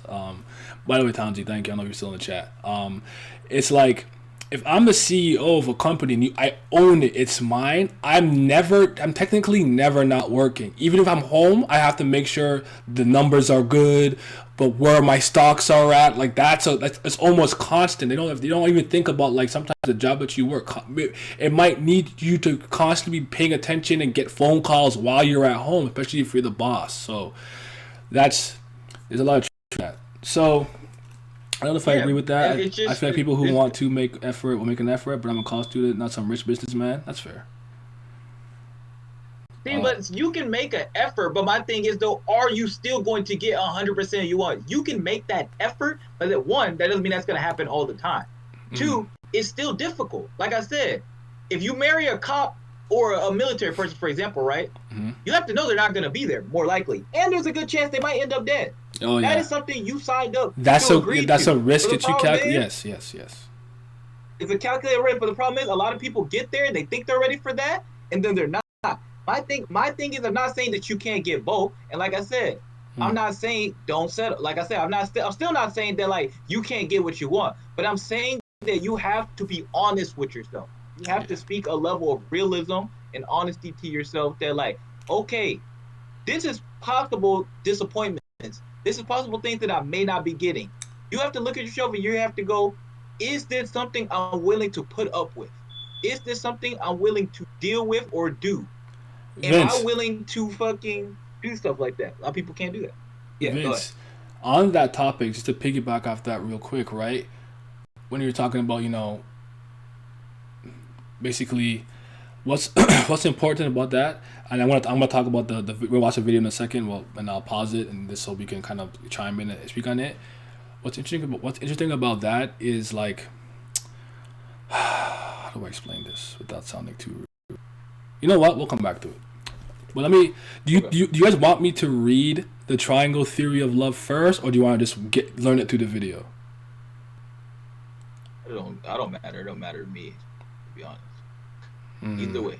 It's in Mark in the Mud. Amber was right. All right, so we're gonna watch this video about, like, are you with the right person and stuff, and we'll talk about it. I guess I'll just read it real quick. Okay. The triangle of love theory is a concept that makes complicated love simple. It breaks down the love into 3 parts. If you have all 3, you most likely have a healthy romantic relationship. Intimacy refers to feelings of closeness, connectedness, and bondedness in loving relationships. It thus includes within the purview the feelings that give rise, essentially, to the experience of warmth in a loving relationship. Passion refers to the drives that lead to the romance, physical attraction, sexual consummation, and the related phenomenon in loving relationships. The passion component includes within its own purview those sources of motivational and other forms of arousal lead to the experience of passion in a loving relationship. Decision/commitment refers in the short term to the decision that one loves certain person and in the long term to one's commitment to maintain that love.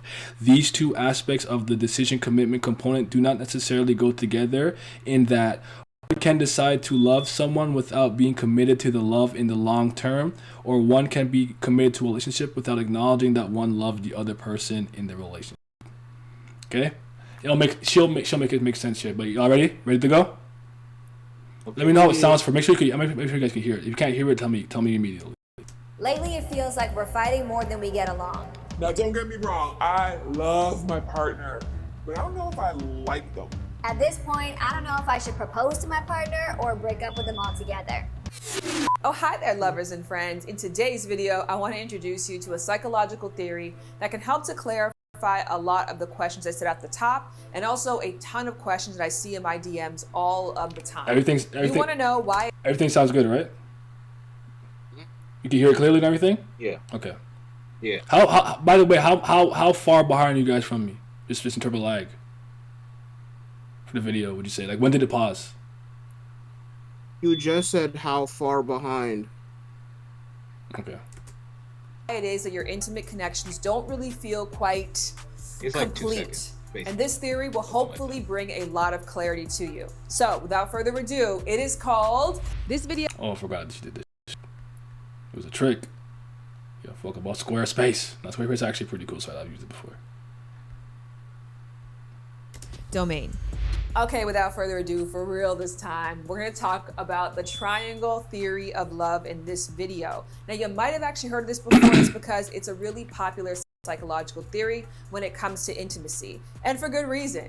It's really easy to understand. I just learned about this today, by the way. Around intimacy, easy to clarify. So you can figure out whether or not you're in a connection that is going somewhere, or if the two or more of you are better off going your separate ways. Now, the triangle theory of love states that in order to have a relationship that is solid, a romantic connection that has a shot of going for the long haul, you need 3 critical components. And those components are passion, companionship, and commitment. Okay, so that was like the 3 things that I described. And one thing that she's gonna do here, which is interesting, is she basically is gonna show you what kind of relationship you have if you have like one of the things or like 2 of the things. All right. Sounds easy enough, right? And in today's video, I'm going to break down what these 3 various points look like and how individually they create unique relationship structures, and how when combined together, they create other structures. Now, it's easy to think about this theory like a stool. So if you have a stool that has 3 legs, you got a solid piece of furniture that you can depend on. If you have a stool that has 2 legs, you have to be very cognizant of not moving too much in either direction, or else you'll topple over. And if you have a stool with 1 leg, let's break down the 3 different parts right now. All right, so first, by the way, if you hear anything that you want to chime in, just say pause, okay? Or stop or whatever. You don't say pause. Maybe people think you're saying no homo or some shit like that. But just if you heard something you want to stop, just say stop. Hello? Yeah, we're good. first we have passion. We all know what that is. Either you have it or you don't. It's that energy where you cannot get enough of somebody, and the thought of them makes everything get excited. Then you've got commitment. Commitment is, in essence, yes, we have got a relationship structure that we're both agreeing to. Perhaps that even comes in a title. But furthermore, I'm committed to your needs. I'm committed to what you need out of this relationship. And in return, I expect you to be committed to my needs as well. And then finally, you've got companionship. And this is the friend element. I like being around you. I enjoy my time with you. We enjoy our time together. Now, individually, these 3 different pieces translate to these kinds of relationships. When I have companionship with somebody and nothing else, we have a homie relationship. We might go to the club together. Maybe we hang out once in a while. When you have commitment to somebody and nothing else, you have an effective work relationship. I mean, sure, maybe I don't like you, and maybe I don't lie awake in bed thinking about you, but I do care about what matters to you, because I know when I meet your needs, you meet my needs. And when you've got passion and nothing else, you got a crush on somebody. Now, let's... So that's just all of them individually. So then she's gonna combine the two, and you'll see how like those work. I thought it was very interesting, and I've never heard of this before today. So start to combine the various elements together and talk about how those create new relationship dynamics. We'll start off with passion because I mean it's exciting to talk about. When you have passion for somebody and you have got companionship with that person, you got a friends with benefits, a fuck buddy. The two of you might enjoy each other's company and you definitely have the thirst for one another, but there's no commitment. There is no ties to each other in terms of relationship title or ties to each other's needs beyond what you need in the bedroom. If you are in this style of relationship, my advice to you is to keep it compartmentalized to leisure. This is a hobby relationship because until you have some real commitment from the other person, and again, not necessarily commitment in terms of a title, but commitment to your needs beyond what's fun and what's easy for that other person, this does not deserve a sincere investment from you. And that's okay because hobbies have a place, but just keep it in its place. If you have passion for someone and you have commitment, but you don't have companionship, this is where things start to get tricky. And a lot of people who have been in unhealthy relationships might relate to this dynamic. In essence, the two of you have a strong drive towards each other and you are committed to seeing this thing through. But if you really ask yourself the hard question, do I like this person? The answer is probably no. Did that make sense to you guys? I had to think about that at first when I first heard it. And tell me when you. Run it back. Run it back. A little bit. It made perfect sense to me. Have a place, but just keep it in its place. If you have passion for someone and you have commitment, but you don't have companionship, this is where things start to get tricky. And a lot of people who have been in unhealthy relationships might relate to this dynamic. In essence, the two of you have a strong drive towards each other and you are committed to seeing this thing through. But if you really ask yourself the hard question, do I like this person? The answer is probably no. Like, you love them, but you don't like them. Like, I guess, like it was hard. I don't know if I don't like. What does that mean to you, Sim? Because I don't know if I'll go ahead, speak. Is it me? It just means that you like them, but you don't. I'm here. Shit. Cause I got it freaking deafened because hearing your shit fucking twice is annoying. But anyways, yeah, it means like you like them, but you don't like them to the point where you could spend the rest of your life with them. You like them, but you don't like them to the point where you want to constantly do things specifically for them, only for them, sort of thing. They're not your fucking your main priority, so to speak. So I don't know if that made it any more clear to you. Okay. For me, because I've seen this a lot, and I've said this about a lot of relationships. Basically, to me, what this means basically is that you think they're attractive, you like them, you could be their boyfriend or girlfriend, but you don't really like fuck with them on that level. Like y'all like. So I have a friend, and I can't say no that for obvious reason. But I have a friend. She has a boyfriend, but like he don't really like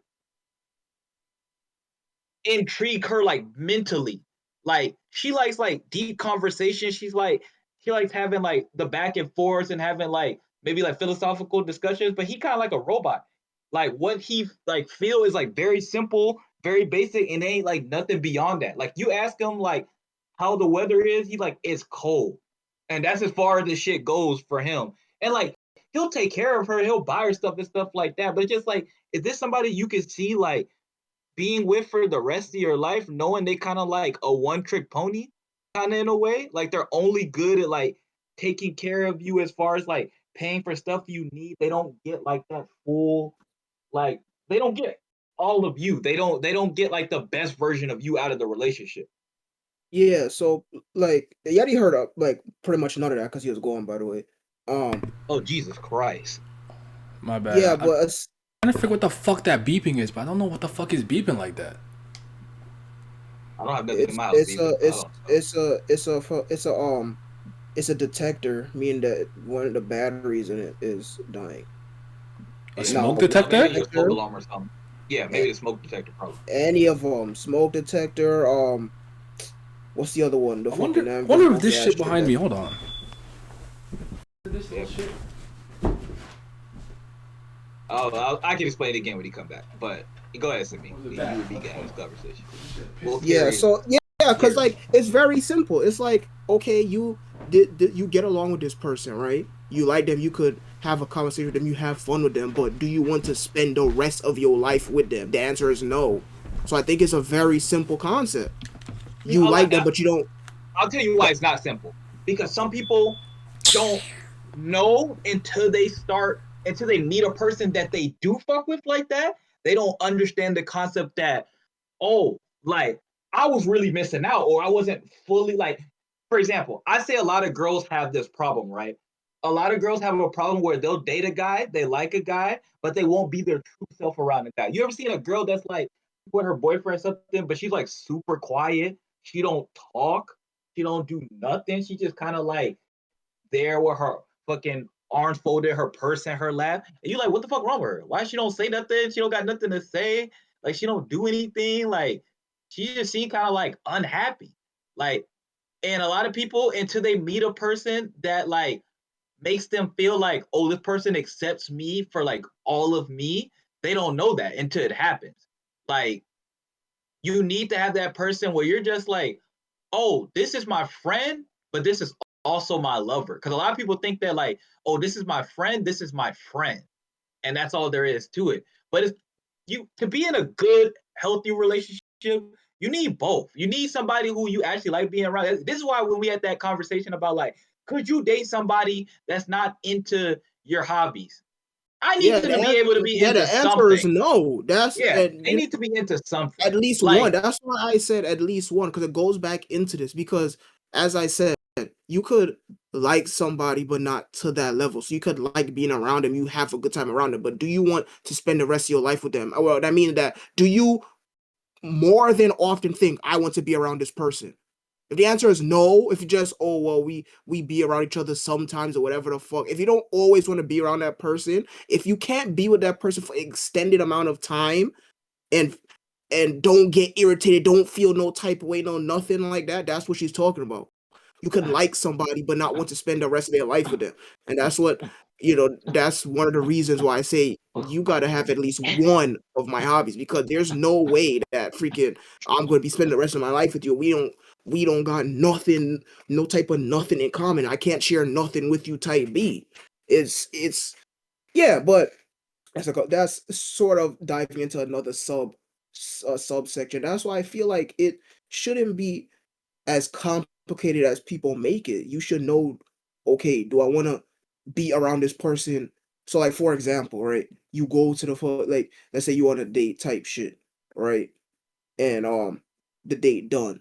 If you don't think I still want to be around this person after date, if you think I need to get the fuck out of here, I need to be away type shit, then yeah, nah, you missing that third fucking component.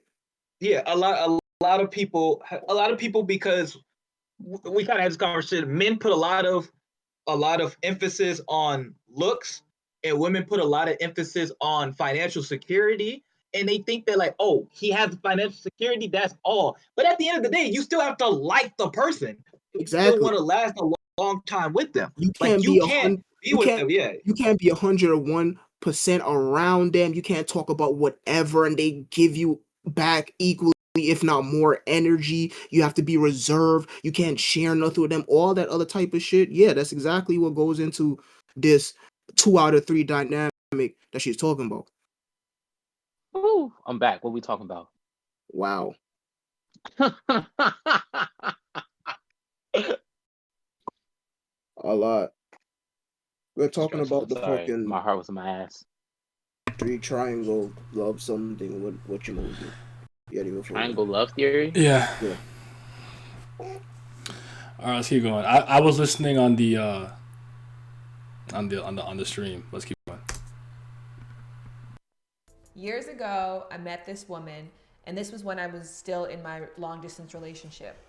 And I'm like, you and your husband just seem to really get along, because he came on set and they just really vibed. She was like, yeah, that's my person. And I was like, yeah, I think that's cool. You know, I'm in a relationship, and we have that in moments. And then she looked at me and she was like, yeah, you know, I also had an ex that was like that, and I loved them. I really loved this person with all my heart. But if I really thought about it, I didn't like them. And she's like, the reason I knew that my husband was my life partner is I remember 3 years into our relationship looking up and just being like, I like this motherfucker. Yeah. I really like you. If you're in this style of relationship, I'm gonna give you the advice that you've probably already gotten from friends and family members who have watched the two of you spin your wheels in the dirt and just get deeper and deeper in the ick. Let it go. Life is too short to love somebody who you just simply can't find the energy to like. Now, because you do have passion and you've got commitment, I understand this is easier said than done. And these two elements are the makings of an addictive cycle. So for the benefit of the doubt, please go to therapy, because it is possible that the two of you actually do want the same things and the two of you could be aligned, but you're just on different frequencies. But more than likely, you're just not compatible.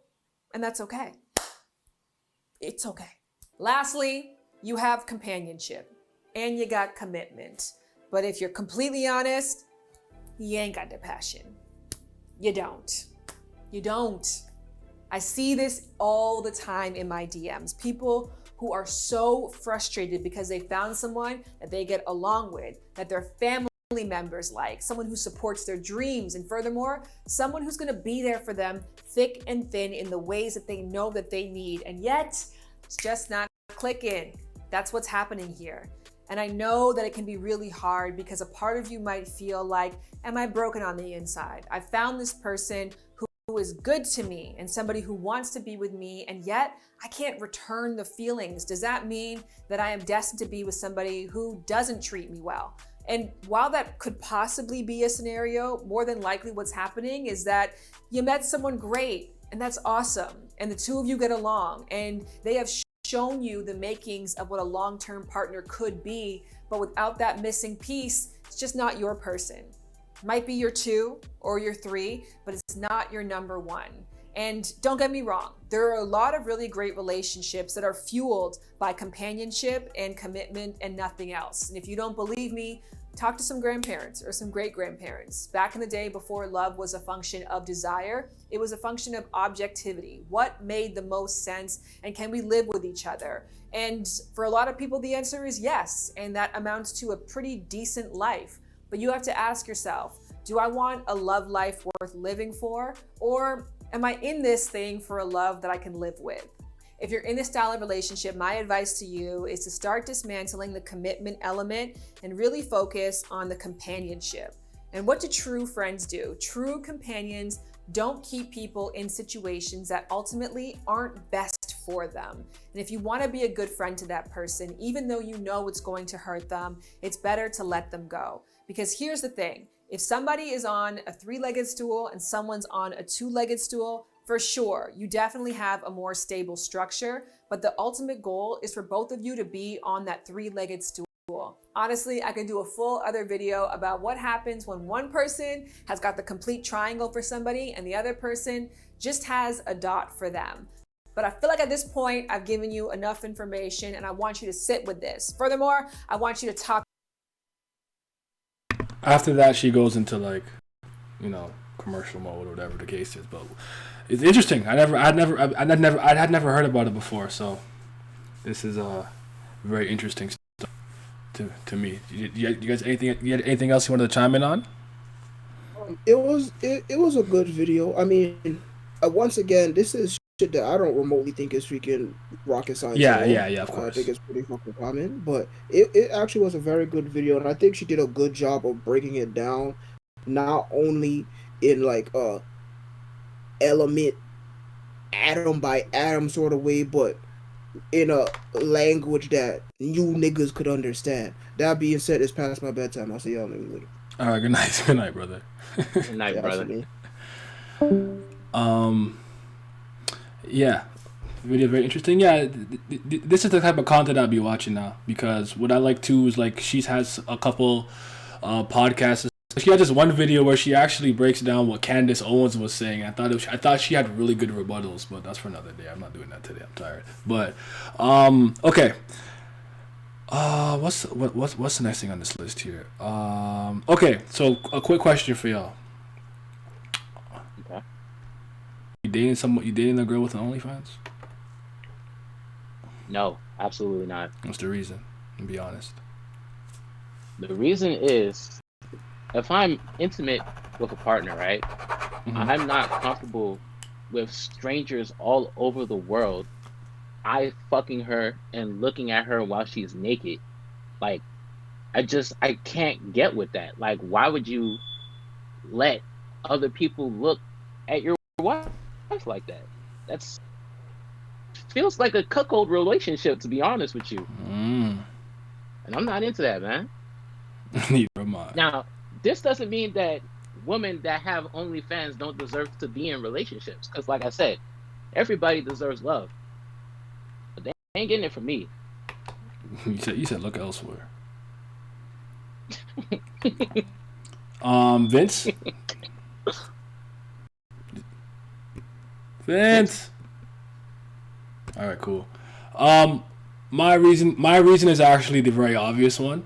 I mean, it's not any different from what Pat is saying. It's just, and women know this. This one. I actually have to find the source for this one. Make sure I put that in the video. I don't think I have that one. The study that was done with men and women, they had like those electrode things, like to like the erogenous and their genitalia. And basically you were supposed to like tell them what you were aroused by, and then they would basically show it and see if you was kind of capping or not. So basically for most men, they'd be like, oh yeah, like, oral sex, this and that, blah, blah, blah. And everything was fine. But what they found with the women is what the women would say they were turned on by and what they were actually turned on by were not the same things. And the two reasons for that could be, the two prevailing theories for that is because some women don't know or don't realize, because just don't understand it. They're just very confused. But the more common theory for that one would be that because their beauty standards are so ridiculous and so high, and women know this one thing, right? Let's say they're like turned on by watching a girl get like gangbanged, right? They understand fundamentally that, especially men, they're not really looking for a woman that's promiscuous, who's opening her legs up, playing the cock carousel for everyone, right? So they would kind of rein in what they're really attracted to and whatnot, because they know they don't want to be perceived a certain way. But now they're just not being honest. So some guys are thinking, yo, she likes a guy who's funny, I could bring her flowers, but you're bringing her flowers, she drives up like the Sahara Desert. You know what I'm saying? And it's like, no, she doesn't like that. So I thought that was the thing. That was the interesting thing, is because it's like they understand that promiscuity, like being, having a large body count, does lower your sexual marketplace value. So, yeah.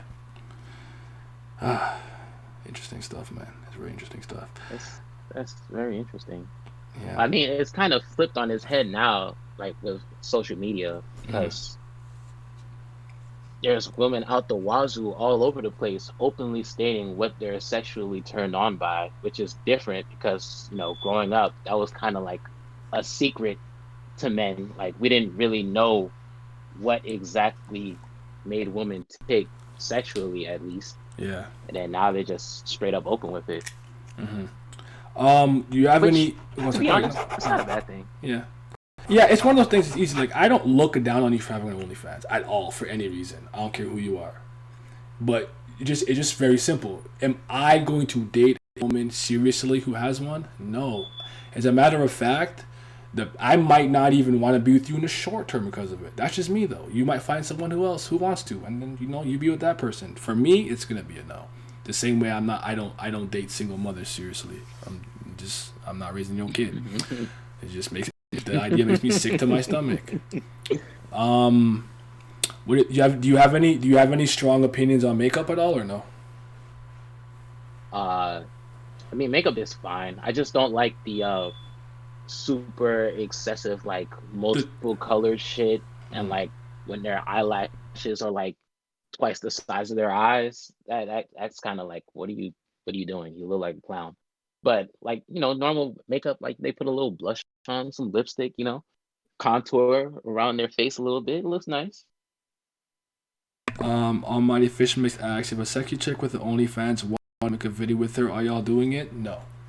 The reason that I'm not going to do something like that is because I understand that, and if I don't know what could happen in life, right? And I know that if that image of me is out there, it could be problematic for certain job opportunities or certain spaces that I go in. I understand that. So that's not a risk that I'm willing to take. I don't want to be known for the wrong thing.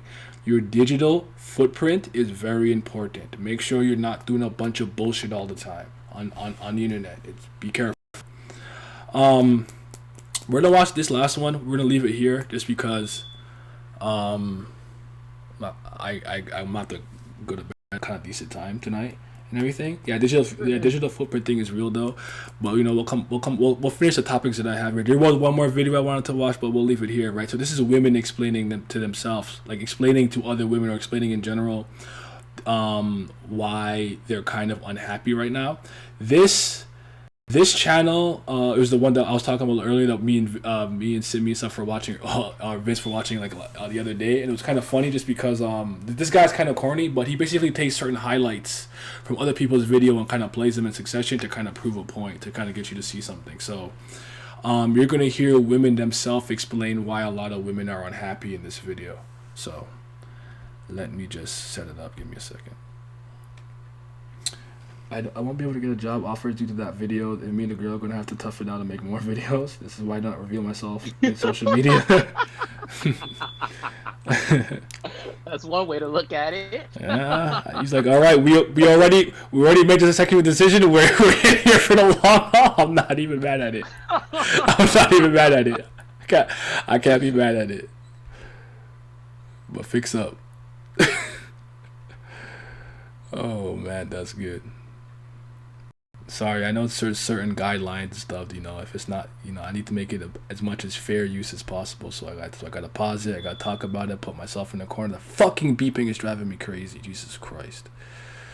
I literally cannot for the life of me find out where it's coming from. I don't know what's beeping. I unplugged like 6 things. None of it worked. I'm so sorry. Do you have a carbon monoxide detector in your house? Think so. I think that's what it is, but I don't know where it is. Maybe it's downstairs and I'm hearing it somehow through the vent. I don't know. But all right, let's do this. Let's do this last one, and then we'll Jesus Christ, I'm gonna mute myself, so you have to keep hearing it. Okay.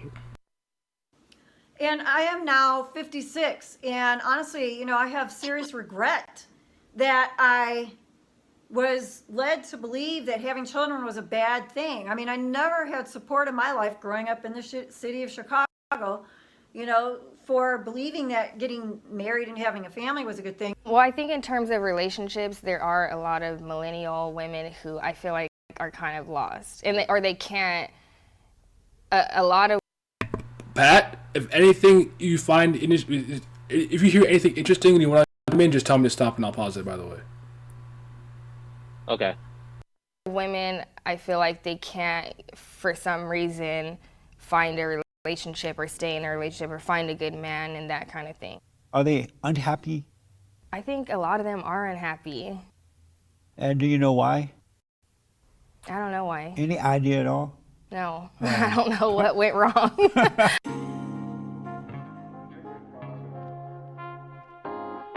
Women feel unhappy. Women today, wherever I go. Jordan Peterson, the GOAT! Or England or America, okay, or Toronto, okay. The upper middle class professional women are unhappy, miserable. They want, and they don't know why they're unhappy. They want to blame it on men, okay. The men must change. Men must become more like women. No, that is the wrong way to go, okay. It's when men are men, okay, and understand themselves as men, are secure as men, then you're going to be happier. For me, at least, it's a genuine concern for where I see a lot of young girls' lives going, and it's really sad because I don't see it. I mean, all you have to do is look at the stats, quite frankly. Women are less and less and less happy. That's just what it is. And sorry, the newest iPhone, not going to bring you more happiness. Big haul from Sephora, maybe fleeting happiness, but it's not going to bring you more happiness. Especially if you're going out and your only goal is to get more Instagram followers. Your only goal is to sleep with Chad. It's not going to bring you more happiness. What's the instant gratification? And then you just need it more and more and more. It's not something that is sustainable. And I don't think I spoke on the instant gratification thing. But one of the reasons why a lot of psychologists don't like the hookup culture thing and stuff is that they already think our generation is very entitled and needs immediate like dopamine serotonin hits. So it's like, oh, I feel this feels good, I do this. I participate in hedonism, just doing everything to make yourself feel good, and no one practices delayed gratification, because that's actually what makes things better. Like the reason why I my fucking Subway, my Popeye chicken sandwich when I have it like every 3 weeks, even though I could have it weekly, is because I don't have it often. It's a cheat meal that I could have once every Friday. I have it like once a month, and every time I bite into that motherfucker, I'm like, so fucking good. But if I ate that shit every day, would it have the same meaning to me? You know what I'm saying? Yep. So it wouldn't work that way. Why do we like life so much? We understand what death is. Why do we have happy days? Because we know we have bad days. You have to understand that type of ebb and flow and balance that a lot of us don't get. You want to post this and feel immediately. Oh, this thing makes you feel good immediately. Oh, I don't want to read JoJo up to part 3. I want to get straight to the deal fight. No one's actually delaying that gratification, and it's part of the reason also why I completely stopped watching porn and masturbating. Long-term goals, little goals are more ideal, random, but that music individual is the same from the Trash Taste podcast. I think this is one of those like copyright-free music that you'll hear, because there's certain songs you can use for YouTube that are just automatically like copyright-free. So no matter how loud it is, they won't charge you or whatever, or copyright you. But let's keep going. And just it's gonna be consistent in any way. So I'm running 2 businesses by myself. What do you think is the thing that gives me the greatest pleasure in life? What has given you the greatest pleasure? And I have no problem with Candace Owens. I have no problem in this moment. I don't agree with a lot that she says, but I don't have a problem with what is the highlight of my day? Well, maybe your marriage. Yeah, my marriage. Yeah. The highlight of my day is when I get to cook dinner for my husband. Do you cook? Oh, I definitely cook. Fresh meals, fresh food. What? Yeah. This clip here is from, I think it's called Swap Housemates or Housewives or something. Is when 2 families would trade wives, and one was very traditional, one was very modern. And this black family, that mother was like, she didn't cook or do anything around the house really, but the one did. So because I know it's kind of out of context.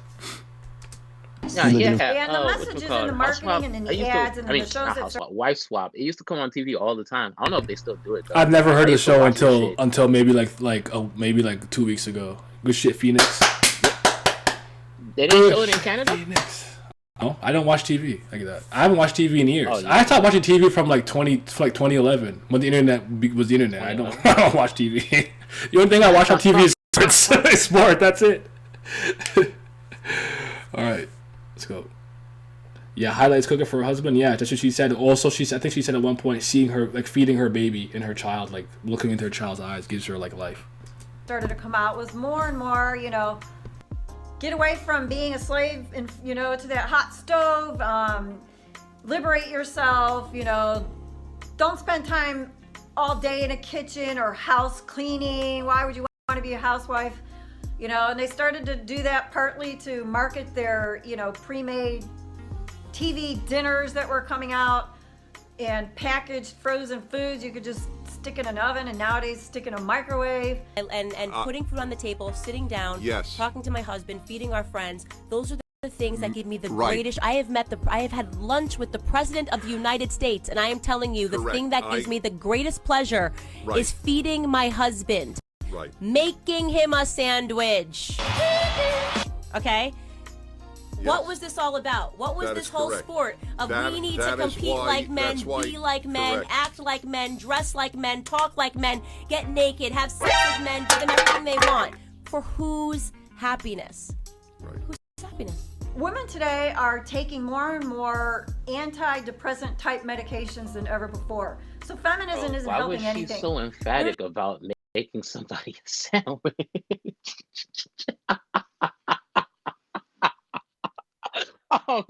I'm dying over here.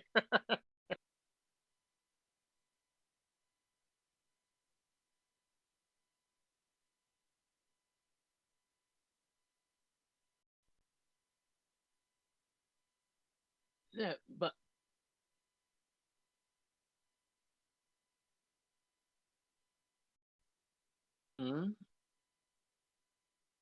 I was muted this whole time. I was talking. Wow, I'm so embarrassed. I'm so embarrassed. I was muted. I was saying it's funny to me because like I feel good when I feed people and they like it. I've met women and stuff like that. But like yeah, she's like super like yo, feeding him is the best thing of all life. Oh shit. So yeah. I agree. It made me laugh when I first saw it, but it's like she's basically thinking to herself, wait a minute, me feeding my man didn't set me back 100 years back into the housewife age. You know what I'm saying? She's like, this shit is fine. I think the video, it centers around a problem that a lot of women as a collective have. It's hard for them to find some unity between each other as strangers because there's so many varying degrees of feminism. When women come into life, they're taught so many different things from so many different people, and then depending on the type of male figures that they have in their lives, that's like the ideal that they look for later on or choose to avoid, if you get what I'm saying. And like because of this, you'll have women that like, you know, they want to be chose, they want to be a stay-at-home mom, they want to raise kids, and then you'll have other women like, no, you don't need a man. I didn't have a man in my life and I turned out okay, so I don't need a man. I can do this and that. And then they won't really be understanding of other women having positive male role models in their lives. So then they're like, when they hear stuff like, oh, they want to stay at home and take care of the children, they get so turned off by it because they're like, I never had anything like that. I don't think it's necessary. I think you're wasting your time and stuff like that. And like if any woman that hears the word submissive, they just malfunction. That's why I use the word cooperative. Yeah. I don't use submissive. Yeah, and also like between women, it's hard for them to form. Based on what I've seen, I can't speak for every woman in the world. So yeah, but it's hard. So anecdotally speaking, yeah, it's hard for them to form long-lasting bonds between a wide group of women because a lot of the times when they become mutuals or friends per se, a lot of the stuff that they did to become friends is like very trivial. Like they'll be like, "Oh, I like your makeup. Oh, I like your shoes. Oh, that's fair. Person that you were talking to is cute." Like it's always stuff like that I've noticed. Like I don't want to use my sister as an example because, like, you know, she does have a lot of friends that she grew up with, and then they're like, you know, still with her. But she's also fallen out with a lot of friends because like she realized later on, like, yo, I actually don't like this person. Like I don't even know why I became friends with them in the first place. Like. Me personally, I can say like all the guys that I grew up with that I call my friends, yeah, we had some fights here and there, but like they always became my friends because we had common interests, we had common hobbies, you know, like we bonded together because we did something, whether we played a sport together or, you know, we went through a situation together, like in the military. So like we had a common thing that brought us together. It wasn't like, oh, I like your Jordans. Oh, your watch look real nice. Oh, you look fly. Like it was never anything like that. So no, I agree with that. I could anecdotally speaking, I can agree with that. I can't speak on a grander scale. I don't know, but I would say in my life, I've seen women's friendships based off the most stupid, trivial little things. Like you said, I literally can tell you like one of my best friends is somebody that I went to college with. They on Instagram thought they looked pretty, and eventually met. They hung out once and hated each other. So. Well, not once, sorry. They hung out a couple of times. I think they had a sleepover, and then after that sleepover, it wasn't the same. But anyways, yeah. Yeah. That's how it normally happens. They gotta spend like 2-3 days with them. They're like, holy shit, this girl's a bitch. Yep. We're just getting women to kind of try to be something they're not. Why would it make a woman happier to be male-like and not just actually honor the true core essence of who she really is and that divine feminine nature? Because there's a beauty and a power that is unbelievable to that expression. We're not the weaker sex. We're just the complementary opposite to the divine masculine, which is the protector and the provider. The male provides a certain level of guidance and logic that the women may not have because they're operating from a different aspect of their brain. One isn't better than the other, but they're designed to work in a complementary way and for a reason. And throughout our evolutionary history, it worked. It's only in the last 100 years or so that it's been turned upside down on purpose. But here's the point. Men and women have never worked side by side, ever. Maybe on the farms, okay, when you were like, maybe one person's in the potato field, the other one's over here in the doing tomatoes or whatever, okay? You had families working side by side, exhausted with each other, no time to have any clash of this. It was a collaborative effort on farms and so on. Never in all of human history have men and women been working side by side. Speaking of the information hidden from women, like the fact that the more sexual partners you have leads to lower happiness levels in your marriage. That is just a fact. The studies show that. And once again, not controlling, you do you, but absolutely young girls should be told this. Why are we trying to hide information that will lead to higher happiness and purpose in life? Why are we trying to hide that? Oh, right, a cultural Marxist agenda that wants to destroy the family. I forgot about that one. And, basically then at one point there was the war between the stay-at-home mom and the career mom, and they were clashing. And you had even movies like This goes back to what you were saying earlier, and I think I tweeted this out the other day, but men and women who prioritize, like the family over career need to be treated with respect. There's nothing wrong with them. We stop looking down on them like, oh, you want to be a stay-at-home dad, or you stay home, you take care of the kids, or you could have been a lawyer. Why did you stop? Blah blah blah. Like we gotta stop doing that because it's not helping anyone. Why are we like it's not your life? If they're fulfilled and happy in it, let them be. We gotta stop doing that shit. Like it's literally instinct for the female species of any animal on this planet to nurture the young, take care of them, while the male goes out and does whatever to create a safe situation for the family. Like animals, yes, they're not human beings, but we're also animals in the grand scheme of things. Because they don't have developed brains, they don't make like infrastructure and work actual jobs. Like people will just brush it off like, oh well, we can't compare them to animals. Like no, like on a fundamental level, instinctually, a man has to make a safe environment for a family, and a woman stays with the young, protects them. Now, again, because we're human beings, our brains are more developed, it's okay if the roles switch every now and then. It's not, it has to be this way, but more times than not, it's going to be this way because we're predisposed to being like this. A lot of people just don't get that. At the end of the day, we still have our, our biological coding and stuff like that. It's just, it is what it is, But yeah, let's not look down on those kind of people anymore, for sure. Like, I'm gonna uplift them, because I'm guilty of doing that. Because I've known like some guys, like he works, like, what are you doing? It's like, I handle the house stuff. But like, in retrospect, I understand how difficult it is to take care of the house, clean it, keep it clean, cook it, and have the kids, everything, be in order. Like, that's not easy. That's a job. That's work. It's not easy to do. It's a full-time job. Yeah. So, I respect anyone who does it.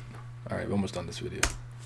Mona Lisa smile with beautiful Julia Roberts, encouraging this young woman to not be lesser than herself and, be getting married and having being a wife and having a family, and instead going off and creating her career.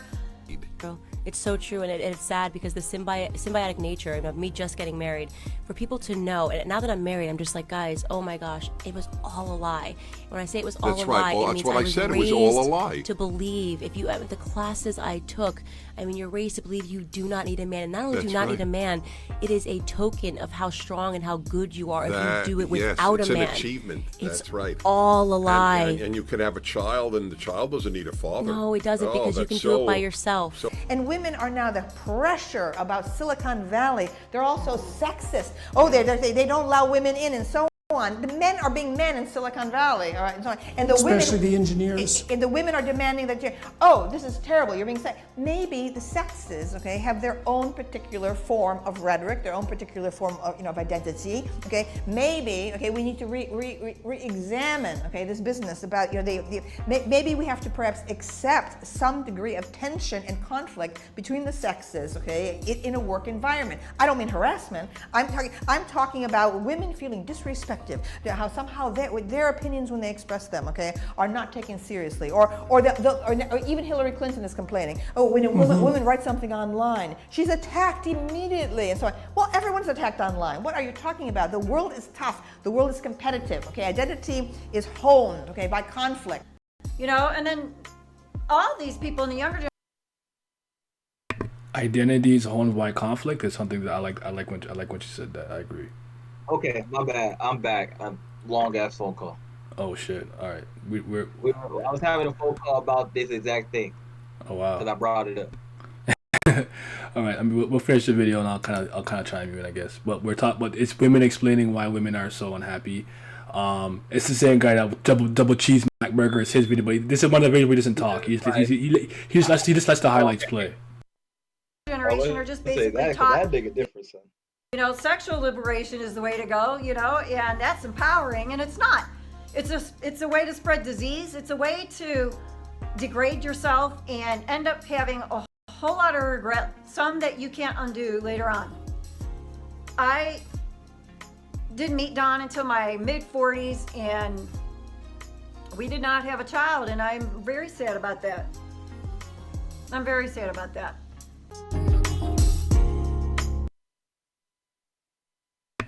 Yeah, there's a lot of good stuff, but Vince, we spoke about a little bit that was something I think you had said like people, especially women who want to like focus on like being a housewife or something like that, but men and women in general who care about the family more so than like the career, we gotta stop looking down on them or feel some type of way for their decision. You gotta just let them be. People don't realize how much like you may not have the luxurious life that you wanted, but as long as you're living comfortably and not struggling, like as long as you're living, like if you live a good enough life to like get a vacation and like buy all your necessary things and buy a couple things that you want here and there, that's a good life.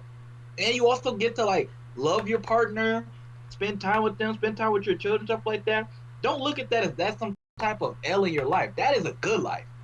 Yeah. But people think they're like, oh, I'm not drinking fucking mimosas by the pool and going on a vacation every 3 months. My life fucking garbage. But it's not like that. Everybody can't have that life. The only life you don't want fucking 30. Yeah, it's fucking garbage. But the only thing you don't want out of life is struggling paycheck to paycheck. That's the only thing you don't want out of life. You don't want to be with a person where like you feel like you got to carry them on your back as a man or a woman, and you struggle. Or like having stay afloat money. If you could literally live comfortably, yeah, I hear what you're saying. In the old times we were cavemen, women didn't go hunting for a reason. Nothing wrong with not being able to do the same thing everyone else. We're all special and different things. We're not all born equal. We are all born equal, just not physically or mentally, so not really equal. Do you guys want to do one more, or do you want to call it a night? Because we've been going for 2 hours. Oh, we can call it a night. All right. It's 12. Both of y'all got work and shit. All right. The next time, by the way, let me know what you guys thought about this, because obviously something different, something a little, but I'll talk about more stuff like this and maybe a little more serious topics like this. We're gonna have like a I have a lot of stuff that I want to talk about related to what men need to start better too, because I feel like they become weak, beta males, SIMP, simps, all that kind of stuff, and we got to kind of correct that, because it's kind of getting bad. Because even on Twitter sometimes I'm just in general. I know sometimes it's just manga too, and it's like, oh god, I can't. You know, nothing wrong with wanting if you're submissive or whatever, you're not a dom and stuff. But just like even like when I just see everyone tweeting about manga and anime and stuff, it's just like the same rhetoric, and I'm like, bro. But anyways, you guys have yourselves a good. Any final words? Sorry, final words for you guys. Oh no, I was just saying it's crazy that you're doing this because I always wanted to do this as a podcast. Like when I was doing my Vince type podcast on the fucking thing, this type of shit I wanted to talk about. I always find this a lot more important than like manga. Like I don't know if I'm gonna make a separate channel for stuff like this, but I might start talking about this kind of thing a lot more often. For it. If you do, I want to be like a host. I'll be a host with you. All right, for sure. We'll figure it out. All right, guys. Yeah, you're.